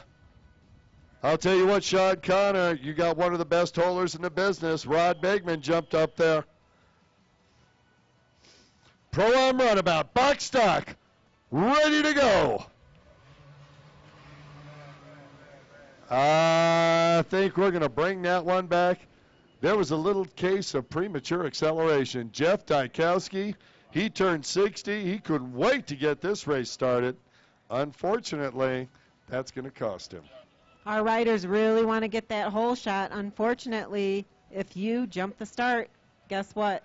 You're not going to get the hole shot because you have to restart the race, dead engine, hand on your head. Well, we'll bring them back. We'll restack, re-rack, and try this all again.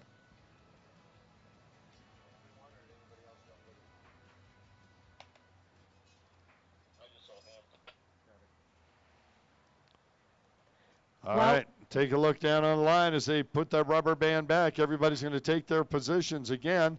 Don't know if there's going to be any penalty for the first false start of the day, but I will throw this out there. Generally, when you jump the gun like that, you want to be really careful if you are not penalized, to be real slow. Nope, he's got his hand in the air. They're saying, sorry, Mr. Dykowski, but you were just a little too quick on that band. Now you're going to have plenty of time to think about it.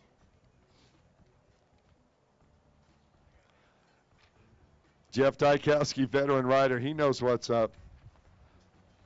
And it's not going to be as easy as pushing a button. He's got to put his kill cord back in and then start the boat. That's right. They hold the lanyard up at their helmet.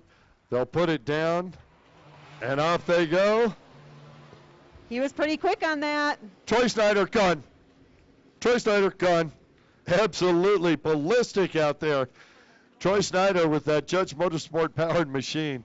He was on the band immediately. Snyder wide open on the inside. Here comes Sean Connor, local boy on the outside. Oh, the two blue machines are going to be side by side. Whoa, Snyder really accelerating. Warner moving up. Look out, Warner. Dykowski's coming at Mach 7. Brandon Warner, Jeff Dykowski is knocking on your back door. Snyder out front. Then it's Connor, followed by Warner and Dykowski. Look at him bunched up over there. Troy Snyder, I'll tell you what, man, he took off. He made the most of that clear water in front of him. He is accelerating away on that U.S. Army back straightaway. Look at the speed of that box stock machine. You can go to the store and buy one of these right now. Look at the way Troy Snyder is boiling the outside split. He is flying. I cannot believe how quick he just made it around that course. You know what? Thank you for saying that. Let's try and get a split here. Let's see what the time is. So in first we have Troy Snyder. In second is Sean Connor. In third is Brandon Warner. And fourth we have Jeff Dykowski. Dykowski said he left the casino with more money than he started significantly.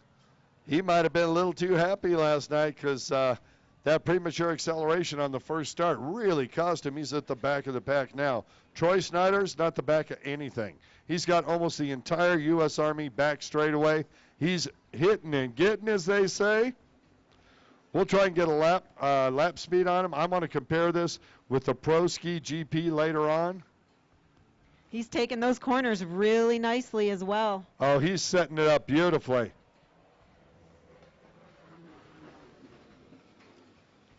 Looks like Dykowski's going to try that inside course, see if he can make up some ground. Troy Snyder just did a 53-second lap, less than a minute, on this enormous course. On a box stock. Amazing. That is a Tim Judge box stock machine. You can bet that everything is tightened to perfection. And Troy Snyder, the veteran rider, out there making him pay. Look at the lead. Troy Snyder continues to accelerate away on that U.S. Army back straight. He's got the whole back straightaway now in one lap. Battle raging behind him, though. Sean Connor in second position. Sean didn't get up front yesterday. Now he is there. Brandon Warner all over him. Whoa, Warner started to cut in early. Who's going to take the inside split? Is it going to be? It is Dykowski. Dykowski going to the inside. He wants to catch Warner. Warner in the pump wash. And that's going to hurt him. Dykowski going to, Dykowski making some quick moves up. He gained some distance.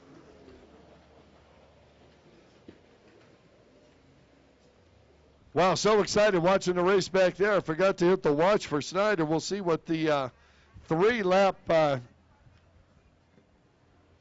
combined time is. We'll see if he can beat himself with those lap times. Wow, 53 seconds. That is absolutely smoking fast. That is really, really fast.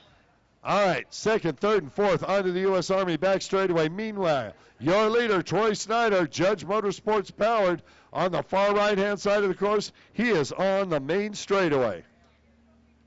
I'm thinking Brandon Warner gains a little bit of ground on that back straight. Dykowski on the inside again. Let's see what he can do. When we have both riders on the outside, it gives him an excellent chance to take advantage of someone being caught in that wash. Yeah, not this time. Dykowski, frankly, stuck it a little hard there on the first buoy on that inside split. You got to go a little wider so you can carry the speed through. But I'm sure that's not going to be the last time we see somebody use that inside split today. Troy Snyder checking out. I think he's going to pull over, send a letter to Dad, put it in the mail, and still win this moto. Troy Snyder way, way, way out in front. Sure, he wants to thank everybody at Judge Motorsports. Tim Judge, one of the finest gentlemen in the personal watercraft sport. Absolutely joyous to see him down there. Snyder out in front, but man, we have an excellent race going on between second, third, and fourth. These guys are so close together. They're all opting for the outside course this time. In second, Sean Connor. Third is still Brandon Warner, and Jeff Dykowski just doing all he can to try and catch up with Warner. Now remember, Dykowski turned 60 years old last week. He has got the experience. Does he have the physical ability, the endurance to throw that?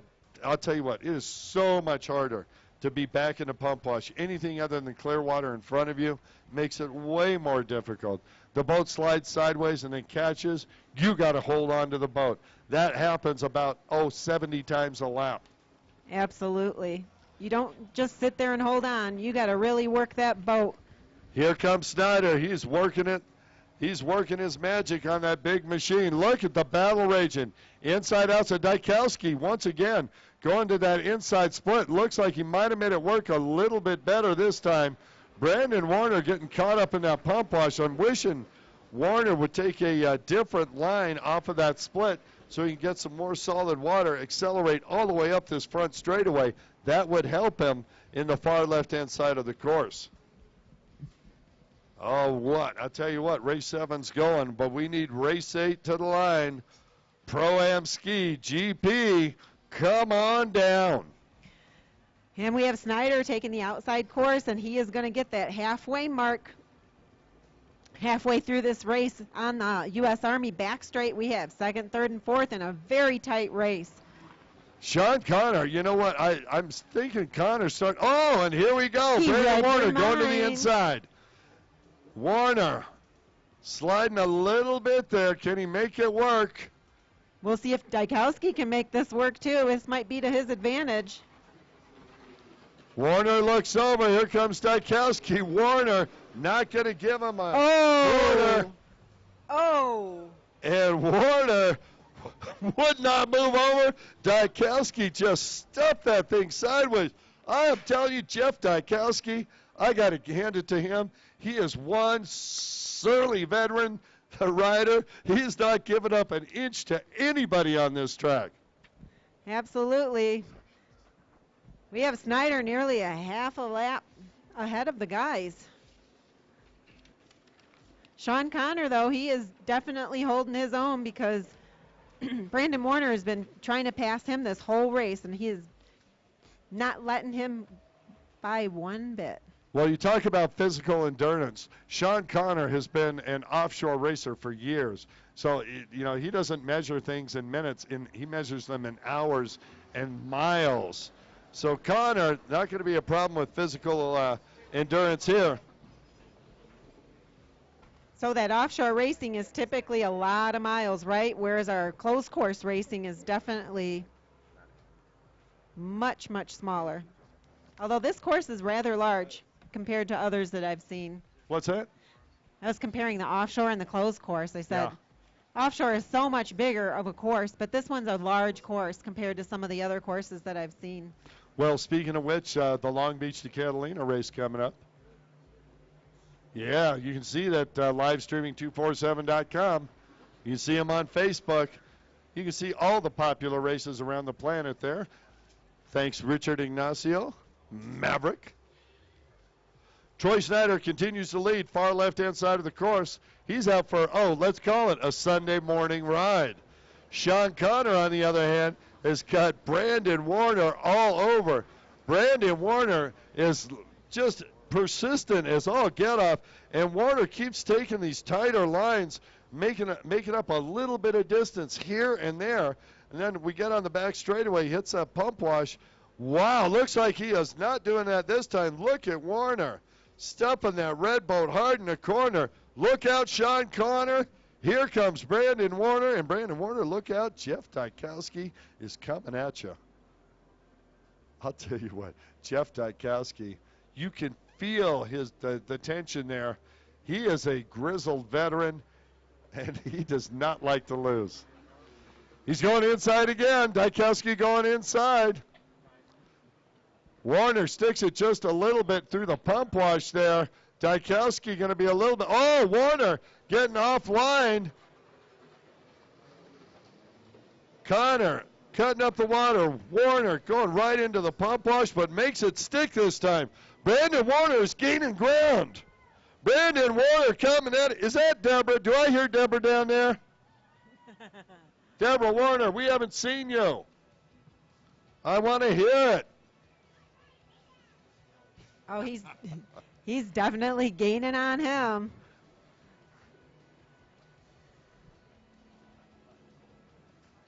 Far right-hand side of the course, continuing to dominate. Troy Snyder. Judge Motorsports couldn't be happier. Troy looks over. I know Troy gets my heart beating a little fast to that checkered buoy. Dykowski taking the inside. Yeah. All right, Sean Connor, second position. Brandon Warner in third. These two have been battling. It's like there's a bungee cord between these two. You'll watch Sean Connor get a little bit of a lead, and all of a sudden, here comes Brandon Warner screaming up on the back of him. As the laps wind down, these two have been battling the whole race. Somebody's got to give somewhere. Look at Dykowski. Now, that's what I was talking about with Dykowski taking a wider line, more distance, but higher speed. He started to reel in Warner a little bit. Oh, look at Warner. Warner going to try and sweep. He's going to make the move. Warner's trying to sweep. Oh, and I wish Brandon Warner would have went to the inside. Jeff Dykowski, if he can do a good job here, he might pick up a position. He might pick up two.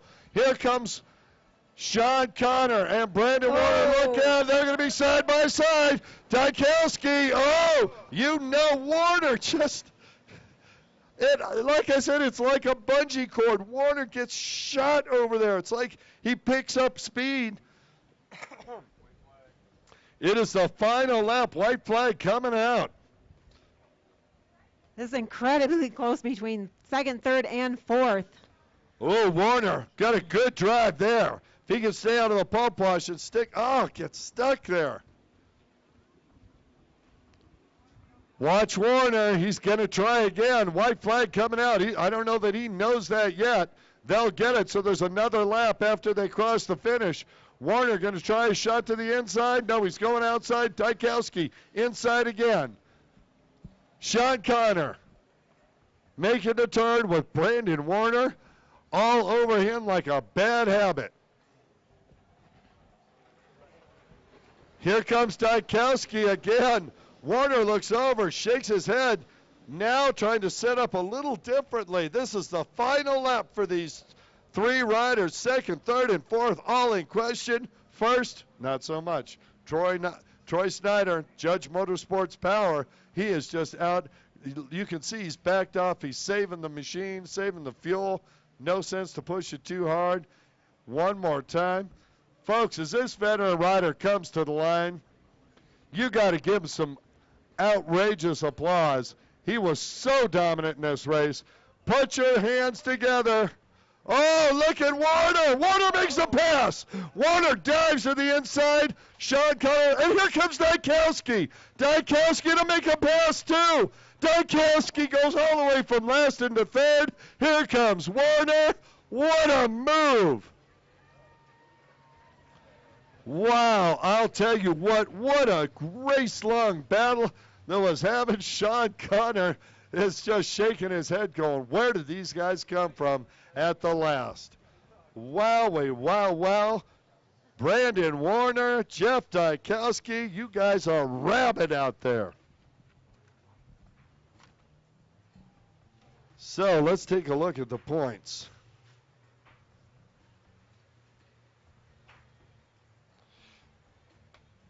Yep, from what I see, Troy Snyder will get the overall. Yes, ma'am. Thank you, darling. A joy to see you. That's what my wife said, that you said hi. I'm glad I got to see you, Deborah. Thanks for making the trip up. Your boys are doing great out there. Wow. On the line, we have race number 8, Pro-Am Ski GP.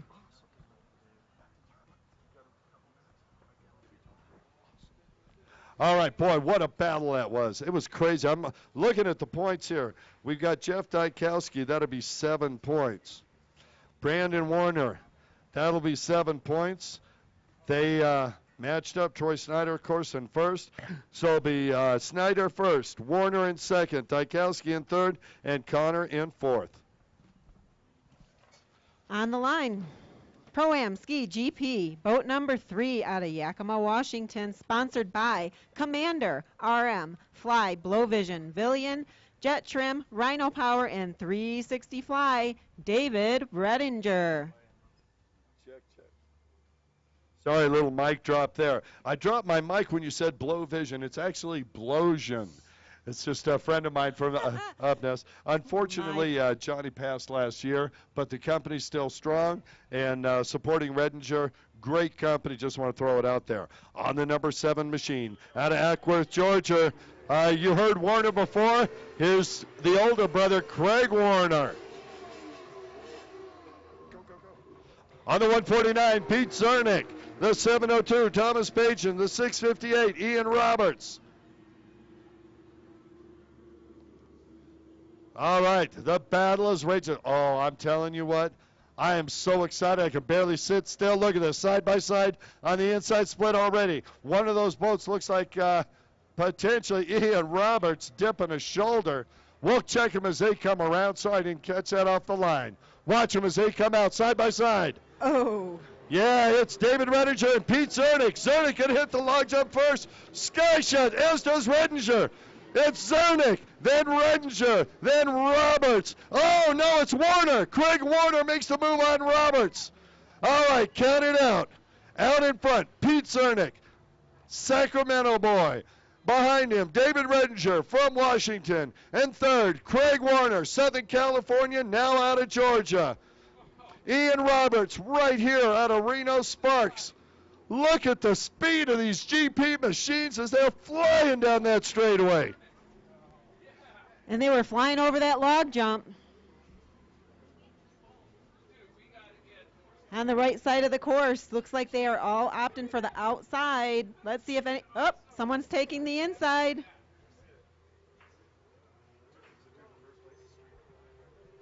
All right, I said I'd try and do it. And I will. Watch the log jump. Pete Zernick attacks it at Mach 7. Redinger, huge in the air. Here comes Warner. Oh, Warner's beautiful on that log jump. Watch Roberts. Oh, Ian Roberts is on a tear. Here comes Thomas Pagan. Wow, he slapped the water on that one, but stayed upright. Oh, you gotta love it. We're watching live on Pete Zernick's machine. I'll tell you what, the Camp Far West crew tearing up the track right now. Zernick at first, Roberts in fourth, in between David Redinger, Craig Warner, multi-time champion Craig Warner. Watch the battle as these guys attack this course. Top three all to the outside. Who's going inside? Nobody yet. Zernick making the turn. Boy, I talked to him this morning. He said he was motivated. He is angry that no more of his Camp Far West buddies weren't here. He said, I'm going out and show them what they can miss. Redinger from Washington, smooth. Oh, here comes Warner. Craig Warner's starting to reel in our leaders. Look at Warner on that big SXR 1500F. That's the new Kawasaki. He's been working the bugs out all tour, and he is right up there with the leaders. Warner going to throw that thing sideways, try and get some speed on this U.S. Army back straightaway. Pete Zernick broadcasting live from the lead. Rambo, Rosie, have you ever been this excited? Me either. Go ahead, I'm sorry. Jump in there. All right, too late. Pete Zernick on the far outside split. Watch Zernick. David Redinger on fire behind him. Redinger, a great rider. He was out front yesterday. Zernick not taking it today. This is the third and final moto. All the marbles, all the chips are on the table. Zernick up to the scat track jump. He's up and over. Here comes Redinger. Look at Warner. Warner approaching that thing at warp speed. Craig Warner all over the back of David Redinger. These guys are hitting this jump so fast, and they are really navigating it well. Couple of bobbles right after the log jump, and they recover so well, and they just keep on that throttle. I'll tell you what, the top three.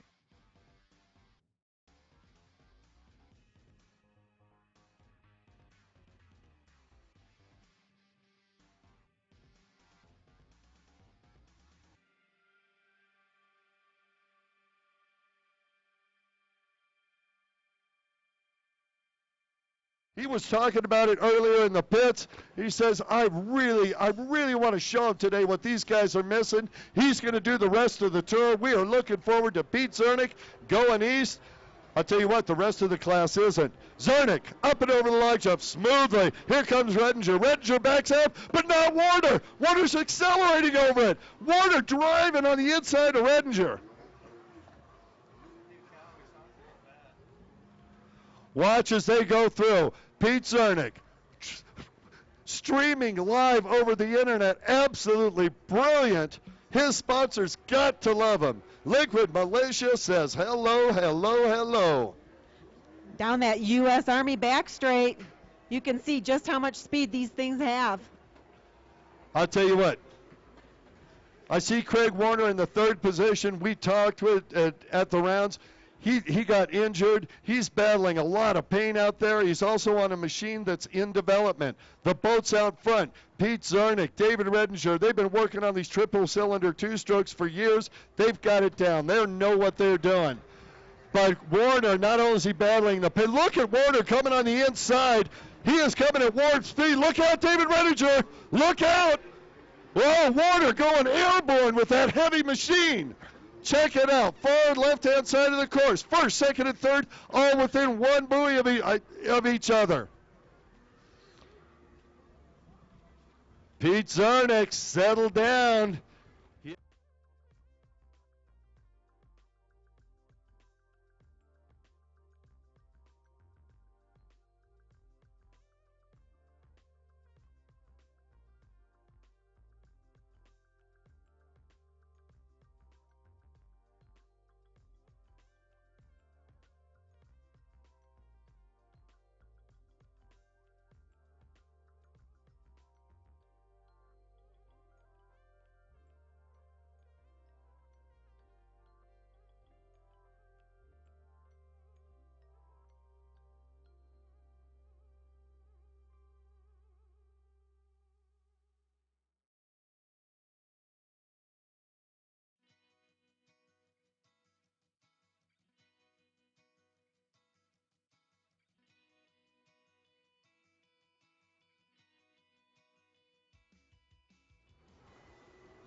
Zernick making the move onto the back straightaway. Redinger behind him.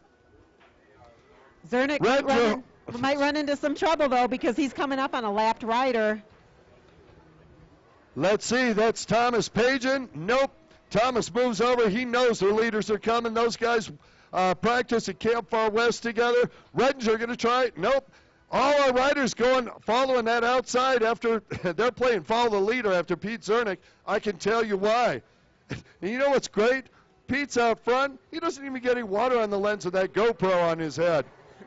That's amazing considering he's taking this log jump super fast. Whoa! Oh, Pete up and over. Redinger, sky shots. Here comes Warner. And Ian Roberts. Now, Ian Roberts, I'll tell you what, we haven't talked much about it, but he is sneaking up in there. And Ian Roberts and Pete Zernick, they know each other's riding styles so well. They have literally thousands of hours at Camp Far West practicing and practicing, working on their boats. Their friends off the track, on the track, not so much. Zernick out front. Not only is leading this, he's leading the live stream out there right now. Thank you, Pete Zernick.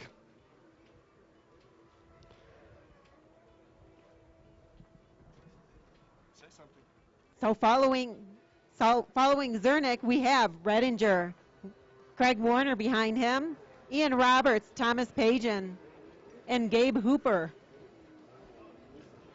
Taking those log jumps. Incredible speeds for going over the log jump. You know, it's crazy out there, Rambo. Pete Zernick has got that GoPro on his head. He's live streaming off of it, and he's doing it over his phone, right? Well, we happen to know his phone number, Rich Ignacio Maverick at livestreaming247.com, jumps on there, intercepted the signal, and we're rebroadcasting it. You've got to love it. Thank you, Pete Zernick. Thank you, Maverick. You guys are making this an incredible round. For those of you that are seeing the live stream, our thanks go out to Charleston, West Virginia. Thank you so much for putting it out. Wow, could this be any better? Happy Father's Day to me. I want to know what kind of phone that is, because if that can withstand this race, it's a waterproof one. Actually, it's a Samsung. We talked about it yesterday. Zernick over the log jump cleanly. There's Redinger. Here comes Warner. Uh-oh. Where is Ian Roberts? Yeah. Got issues, unfortunately. He was charging hard, too. He was riding a very good race. Yeah, you can hear it in his boat. That thing is not well. Unfortunate. You know what's well? Well out in front, Pete Zernick. Not too far behind him, we have David Redinger, followed by Craig Warner. Craig is really charging hard, especially when he comes across this front straight. I'll tell you what, Warner doing everything he can. I'm telling you, that young man is in pain, and he is working hard on that new machine. He told me by the end of this, his goal by the end of this tour is to be absolutely dominant on that. We got a few things they're working on, but nothing they want to bring to the race course yet. Oh, Warner up and over. Well, he's definitely headed in that direction. He is riding so well. Especially yes, if you're saying he's injured, I can't even tell. Yeah. Well, it shows up more so in the later stages of the race. He's trying to throw that machine in, and it's a leg injury, and that makes it really difficult. He suffered it over the log jump in a surf race at the first round, I believe. Yeah, it's Here very comes Thomas Pagan, up and over. Very difficult to ride a stand-up if you have a leg injury. I'm telling you, these are exceptional professional athletes out here in the Pro-Am Ski GP class. You have to have a lot of conditioning to be able to ride these boats that many times around this size of a course. Look at Warner. Warner making a move here. Redinger, I don't think Redinger knows that Warner's coming. I hope he does. Oh, Pete bobbled. Redinger didn't look at Warner. Warner just gobbling up the track as he come down the front straightaway. I'll tell you what, that big SXR 1500F on this front straightaway is holding down to the water. He's able to get some top speed out of it. It may not be the perfect boat yet, but he's working on it every lap out there. Warner, he's driving. Look out, David Redinger. Craig Warner is knocking on your back door. He seems to gain a lot of ground right here with that log jump. He's hooking up right up until he gets to it, and then right after he gets over it, he hooks up really quickly right after. Lapped rider in the outside split. Here comes Zarnik. He's going to stick in there. Lapped rider looks over, moves over. And that's Hooper. Here comes Zarnik one more time, the Scat Track log jump. Sets up and over cleanly. Here comes, look at Warner. Warner attacking. Oh. Last lap. Wow, did you see that? Redinger pushed down on the Scat Track log jump. It popped up right, hit Warner, threw him offline. He was able to recover. Final lap. Out in front. Pete Zarnik, we got a lap rider. Lap rider looks over. That's Gabe Hooper. I'm sure he'll move out of the way. Here comes Pete Zarnik, the young man from Sacramento, California. I say young man, he's 41. Sponsored by Liquid Militia, the Gold Club San Francisco, Scat Track, Fly, 1-800-Radiator, Ultimate Watercraft, and HydroTurf. Final trip through, and he's staying out front. Zarnik attacking the boy. Folks, if you're on the shore, if you're in the pits, give this man some applause. Your wire-to-wire streaming winner, Pete Zarnik. In second position, a great drive, David Redinger. Warner just spun out at the last buoy. He's still going to finish in third. Yeah, he'll get that third position. Wow. He was charging hard. He was just so desperately wanted to make that pass. Didn't happen. Spun out the last buoy. Still crossed the finish line, though. You don't get to be a multi-time world champion by giving up. I'll tell you that. Absolutely. Wow, what a race. And you know what? If everything seems under control, you're not going fast enough. I'll tell you what. Look at these riders over here hugging each other, shaking hands. What a ride. Everybody had fun with that. The only thing that could have been better is if the rider coming across right now, if Ian Roberts could have joined that fray. Ian Roberts, Thomas Pagan, and Gabe Hooper all riding very well. Look at Pete Zarnik. He's coming over to his buddy. Dude, sorry that thing broke. What a great race. I'll tell you what, this is a sport. I just love this sport. This Pro-Am Ski GP class is absolutely crazy. You know what's going to be fun? We're going to switch hulls. We're going to sport. Who we got down there? We have on boat 103. Out of Sparks, Nevada, sponsored by TC Jet Ski Parts and Service and Bionic Racing, Terry Cass. And on the number 111, out of Madison, Mississippi, sponsored by Judge Motorsports, Scat Track, Jet Trim, and Jet Pilot, Billy Dearman. On the number 130, out of Allentown, Michigan, sponsored by Riva Racing, Dees Marine, Jet Trim, Hamiltons, and BP Designs, Eric Gabriel. Rambo Rosie, I'm down here on the beach. I want to make a call out to the top three riders. If you guys can come over to the Heyday Wake Boats tents, we'd like to interview. The internet is going wild for you. I'd like to talk to all three of you at the same time if I can. Come on over to the Heyday Wakeboard tent. We can see Pete Zarnik, David Redinger, and Craig Warner. Come on over. Ian Roberts, if you'd like to join the fray, love to have you over here. How much fun was that? By a round of applause, how many of you on the beach enjoyed that last race?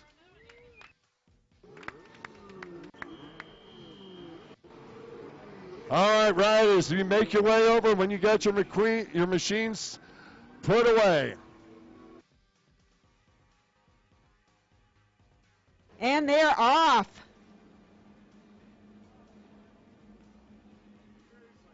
On the inside, side by side, and on the outside.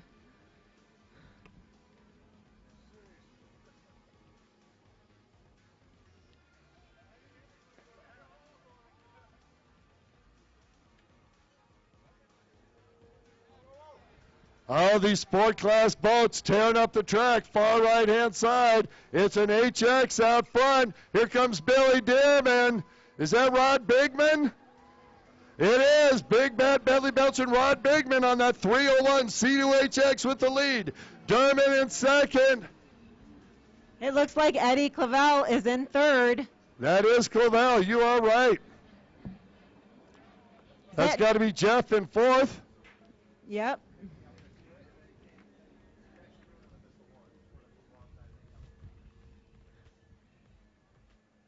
Approaching the U.S. Army back straight. Rod Bigman in first, followed by Billy Dearman. And in third, Eddie Clavel. Oh, it's Father's Day. There's some fathers on boats out there. What a fantastic day here. I'll tell you what, how much fun could it be? I cannot think of any place I'd rather be than watching the Heyday Wakeboard Pro Watercross National Tour here at Sparks. We thank so much to Broward Motorsports for bringing it to us. Rod Bigman, way back on that HX. Hold on, he's starting to accelerate away from Dearman. They must have worked on that HX last night, Rosie. I think you're right. They have that dialed in pretty well. Especially getting away from Dearman, that's no easy task.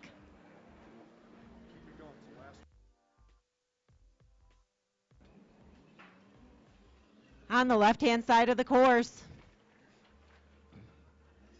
these guys are battling it out.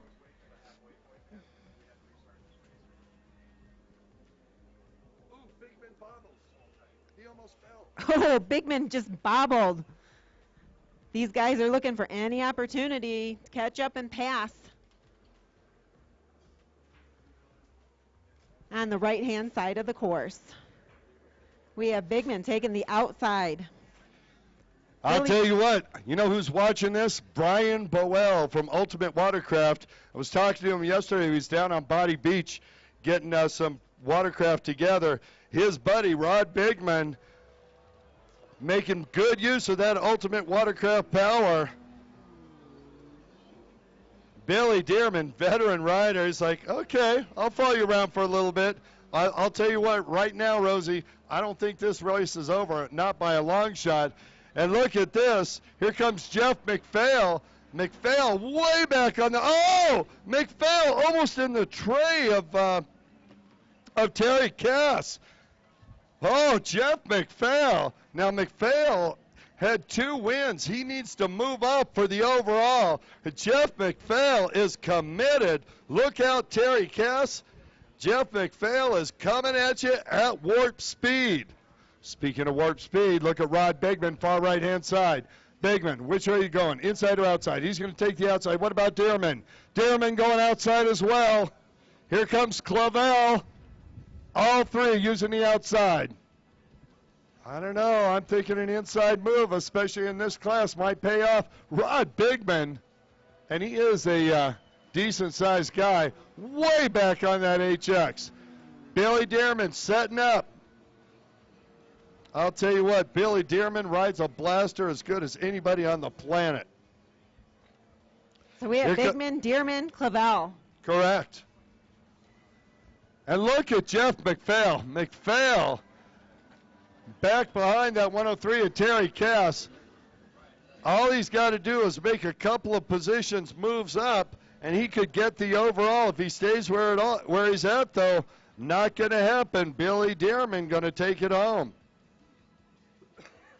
Eric Gabriel didn't make it to this race. I think he's having some boat trouble. Yeah, we talked about that earlier. He wasn't able to make the earlier one. That's unfortunate. We know we'll see him on the tour back out. Look at the left side of the course. They are battling. Oh, McPhail made the pass. Thank you, Rosie, putting it out there. He passed Terry Cass. He took full advantage of that side of the course. A lot of guys are getting passed over there. Look at him pull away from Cass once he got by. Wow.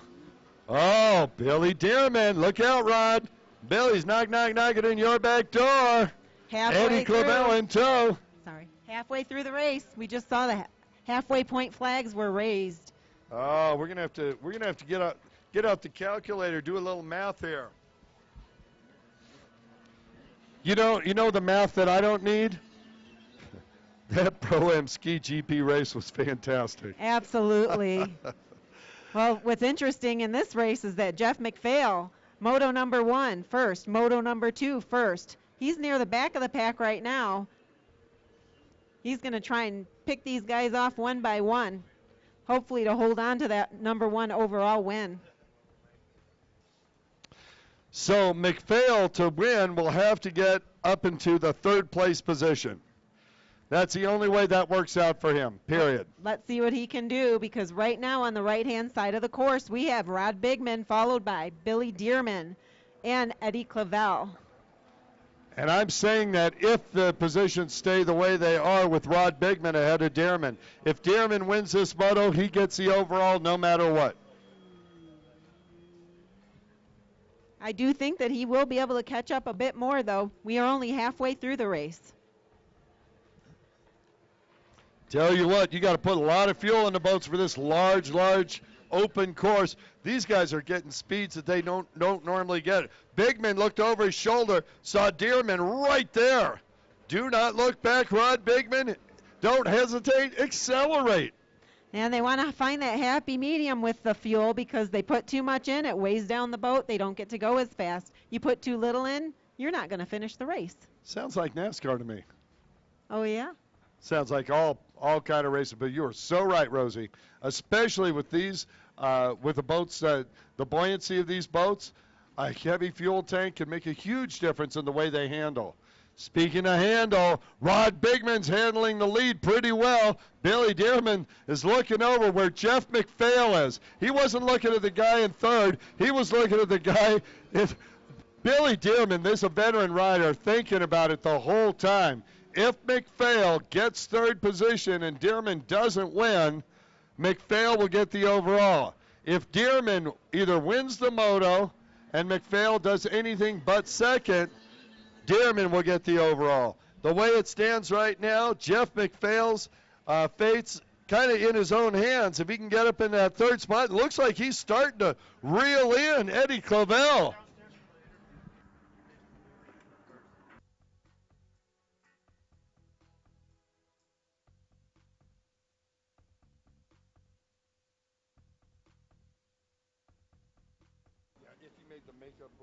I don't know what those are. Okay, on the right-hand side of the course, we have Billy Dearman has taken the inside. He's going to see what he can do.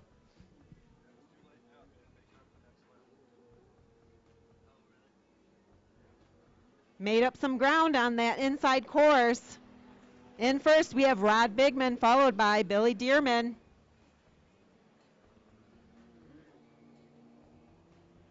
Eddie Clavel following in 3rd.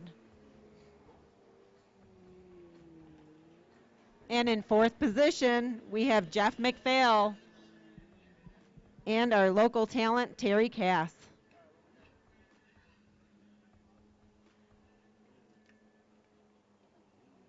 On the left-hand side of the course. And then our number 1 and 2 position are on the U.S. Army back straight.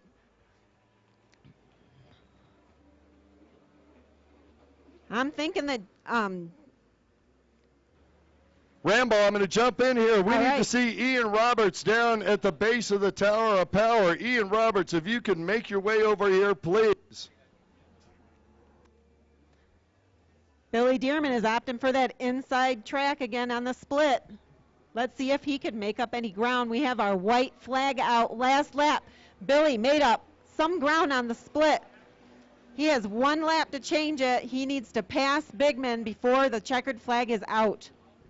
All right, Rod Bigman, hearing noises coming out from underneath that hood he hasn't heard before. Bigman has led this entire race. Billy Dearman is back there in 2nd, and I'll tell you what, the veteran rider, Billy Dearman, looked over, saw where his competition for the overall was. He's not going to push anything right now. He knows he'll get the overall for the weekend if he stays in the position he's at. Eddie Clavel is still in 3rd, but I think that Jeff McPhail has gained some ground on Eddie. We'll have to see what it comes down to once they hit the split. Well, as we always say from the Tower of Power, everything we say is officially unofficial. That'll be up to the scores, and we'll check the pit board at the end of the event. Absolutely. Here they come. Final trip through. Look at Dearman and Bigman with the win. Dearman in second for the overall. Coming around for third position is Eddie Clavel and Jeff McPhail.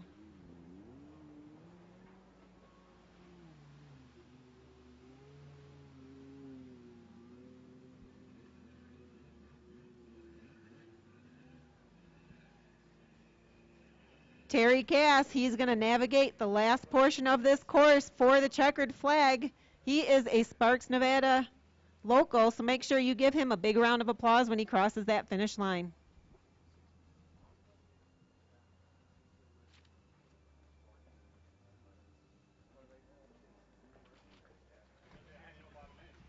Once again, a big thank you to the city of Sparks in Sparks, Nevada. And we are at the beautiful Sparks Marina with glorious views. The water's beautiful. We have had such a good time at this event.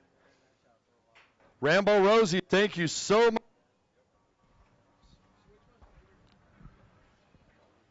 Rosie, can you hear me? There we go. All right, so what a great event. We've had a great time here in Sparks, Nevada. Want to thank everybody who's been involved in the Heyday Wakeboards Pro Watercross National Tour, as always presented by Broward Motorsports. And, a big shout-out to the live stream, to Charleston, West Virginia, also to Maverick, Richard Ignacio for live streaming 247.com. But, there's one more person we're going to have to go for live streaming. Pete Zernick, you were out front in that last race. Pete, we've been buddies for years. Not only did I get the joy of announcing a fantastic race with great riders, all friends of mine, but you live streamed it on your Galaxy. That was ridiculously good to watch. Thank you so much. Is that the first time you've ever done that? Yeah. Well, no, I've done it a few times, but that's an iPhone. No Galaxy here. Was it an iPhone? It's got that little dot in it. I've got one of those. All right, so what do you want to say about that race? I'm going to start with you. You won that moto. I don't know about the points overall. I heard you guys discussing it. I was so excited to watch that race. I was hoping you guys could refuel and go out for another 40 minutes or so. I had a game plan last night. I went over in my head all these different scenarios of us four racers right here and how things would work, how we finished, if everyone switched up. And I just tried to stick to it. And at the end of the night last night in the pits when I was came up with this thing called abracadabra, man. So I said, I'm going to say abracadabra, man, right before the band snaps and see what happens. And hell, something happened, man. I took my first race. So I'm quite happy with it. Thanks. I know these guys are looking forward to you coming back east with them. Oh, yeah. And that live streaming thing, we're going to work on that. I love that. That was, I got to tell you, I'm sure you're going to watch it later, was absolutely phenomenal. Let me jump over here. David Redinger, come on over. Man, what great rides. You did everything you could. I mean, it was obvious. You pushed every inch out of that boat. Weren't able to get it beat here. I know the overall's pretty good. I don't know what the numbers are going to be. How'd you think about that race? Was it as much fun as it looked like? You know, that race was awesome out there. It's great to see Pete get the whole shot. I can't believe he made that outside line work. You know, I don't know if he let off the gas at all. But we came out side by side into the log jump, and that was a little sketchy, but, you know, we both made it over. So after that, it was kind of, you know, following each other around the rest of the race. I couldn't have said it better. When you both went over that and you were coming at Mach, Pete just kind of stuck it a little bit. I'm like, oh, no, it's not going to happen. And maybe it will. And you never had it. It was almost like there was a bungee cord between you. You start to pull them back in again. Absolutely crazy. Anybody you want to thank? Anything you want to say to the rest of the riders? Yeah, first I need to thank my dad, Kevin Redinger. Happy Father's Day. My father-in-law, Thomas Mullen, he's back in Arkansas right now. Steve Webster and Dustin Montserrat at Command Industries, Fly Racing, Blosian, Jet Trim, 360 Fly. They've all been great sponsors for me this year. All right. Well, a great ride. So much. I look forward to seeing more of this on the rest of the tour. We're headed back east. Craig Warner, come on over. Craig, I'll tell you what, man. I'm watching you push that big SXR 1500F around, and it's obvious you got to take different lines.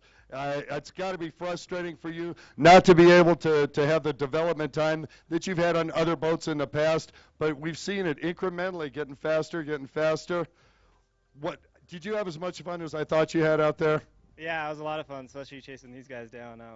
We haven't got to race that much, especially with Pete, and for him to come out and hole shot, and I hole shotted yesterday on him, and he got me right back. I think we went back and forth, so it was just a lot of fun. The altitude here kind of plays a big part for us, and we didn't think it would, but flat water and big ski is just not fast enough yet. So the development, like you said, is ongoing. It's never going to end, and we're progressing. So just a big round of applause to Kawasaki for coming out with this new ski. I love it. I'm happy with it. Scat Track, Hydroturf, Works H2O. The best booties I've been using so far, and everybody that just comes and helps me and helps me do this tour. We're looking for the championship, and hopefully we get it. Well, happy Father's Day to you, too. So, saw you out there earlier. Crazy, looking forward to heading back east, more towards your neck of the woods now. Yeah, maybe a home turf is going to be the thing that propels you to the front and get the rest of the kinks out of that new boat. Awesome. Thank you. Ian Roberts, local boy. Man, crazy great riding yesterday. Didn't get the whole shot that you wanted today. It looked to me like you're having some boat problems. I don't know if that was happening. How was it out there? I mean, I know you got to be disappointed, but, man, you put on a good show yesterday when everything was right. Yeah, I came in today with the points lead and was just hoping to, get a decent start. Pete hole shot in, and I was behind him and David when they went over the log jump, and I just kind of landed in their hole. Gave Warner the inside. He got past me. And then from there, I was just trying to chase him down until I think I blew a reed, and I just had no bottom end, so I was kind of just, cruising through the tight stuff and then holding it wide open on the fast part of the track. But I'm just glad to see Pete get a win. I think I still came out with the second overall, so can't be too bad or sad about that. But it was just a fun race. These four guys, we're all going back and forth and can't ask for anything better. I'll tell you what, as an announcer and a Father's Day, what a great Father's Day gift. Happy Father's Day to you, too. I know that, the passion we have for this is fantastic. It's almost as good as being a dad, right? I got to tell you, we had a great time here. Thanks so much to everybody, all of our sponsors, Heyday Wakeboard Boats, Broward Motorsports, Pro Watercross, our entire crew. We had a great time. Rambo, Rosie, get on over here. I know you had fun. That Pro Ski GP, how much fun was that to watch? Incredibly fun. I love the way these guys attack that log jump. They go into it super fast, ride over it, hook back up, and race on down the left side of the course. It was awesome to watch. It was a lot of fun to watch. All right, well, I'm Kurt Nolenberg. This is Rambo Rosie. I want to say goodbye from Sparks, Nevada. We look forward to seeing you on the East Coast. We are out of here. Thank you, guys.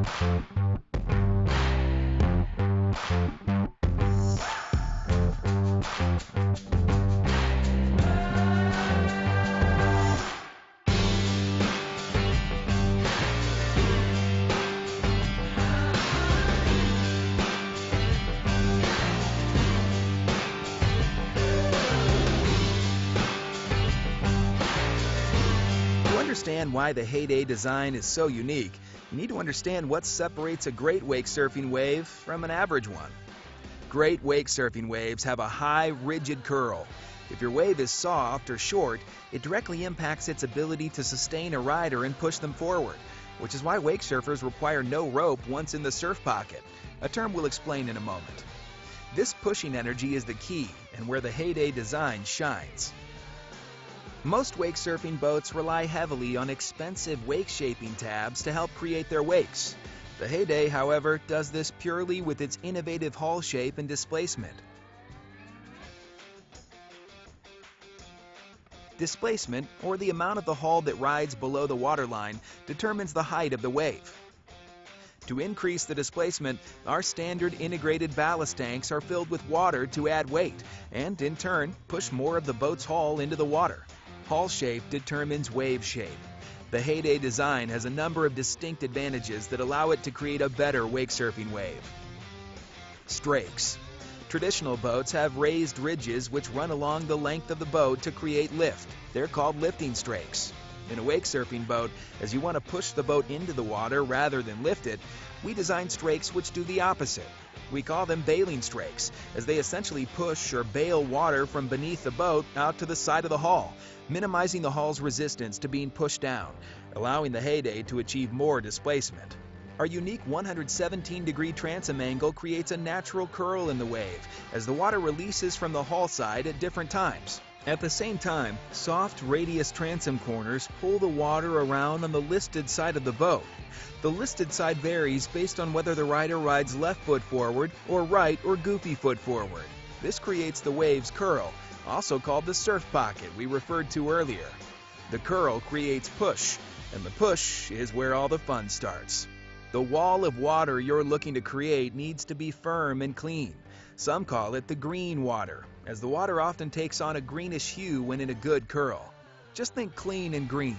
You'll know it when you see it. The final component is speed control. Riders depend on this to keep the wave consistent from setup to surfing. Our speed control system does an excellent job of this, keeping the boat's speed and in turn your wave as consistent as possible. So now that you know how a heyday makes a better wake surf wave, start making some of your own. Visit heydaywakeboats.com to locate a dealer near you for more information.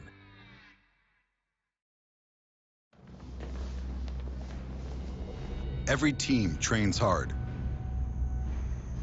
Every team prepares to win. But when U.S. Army soldiers take the field, it's best if the other guys don't bother showing up.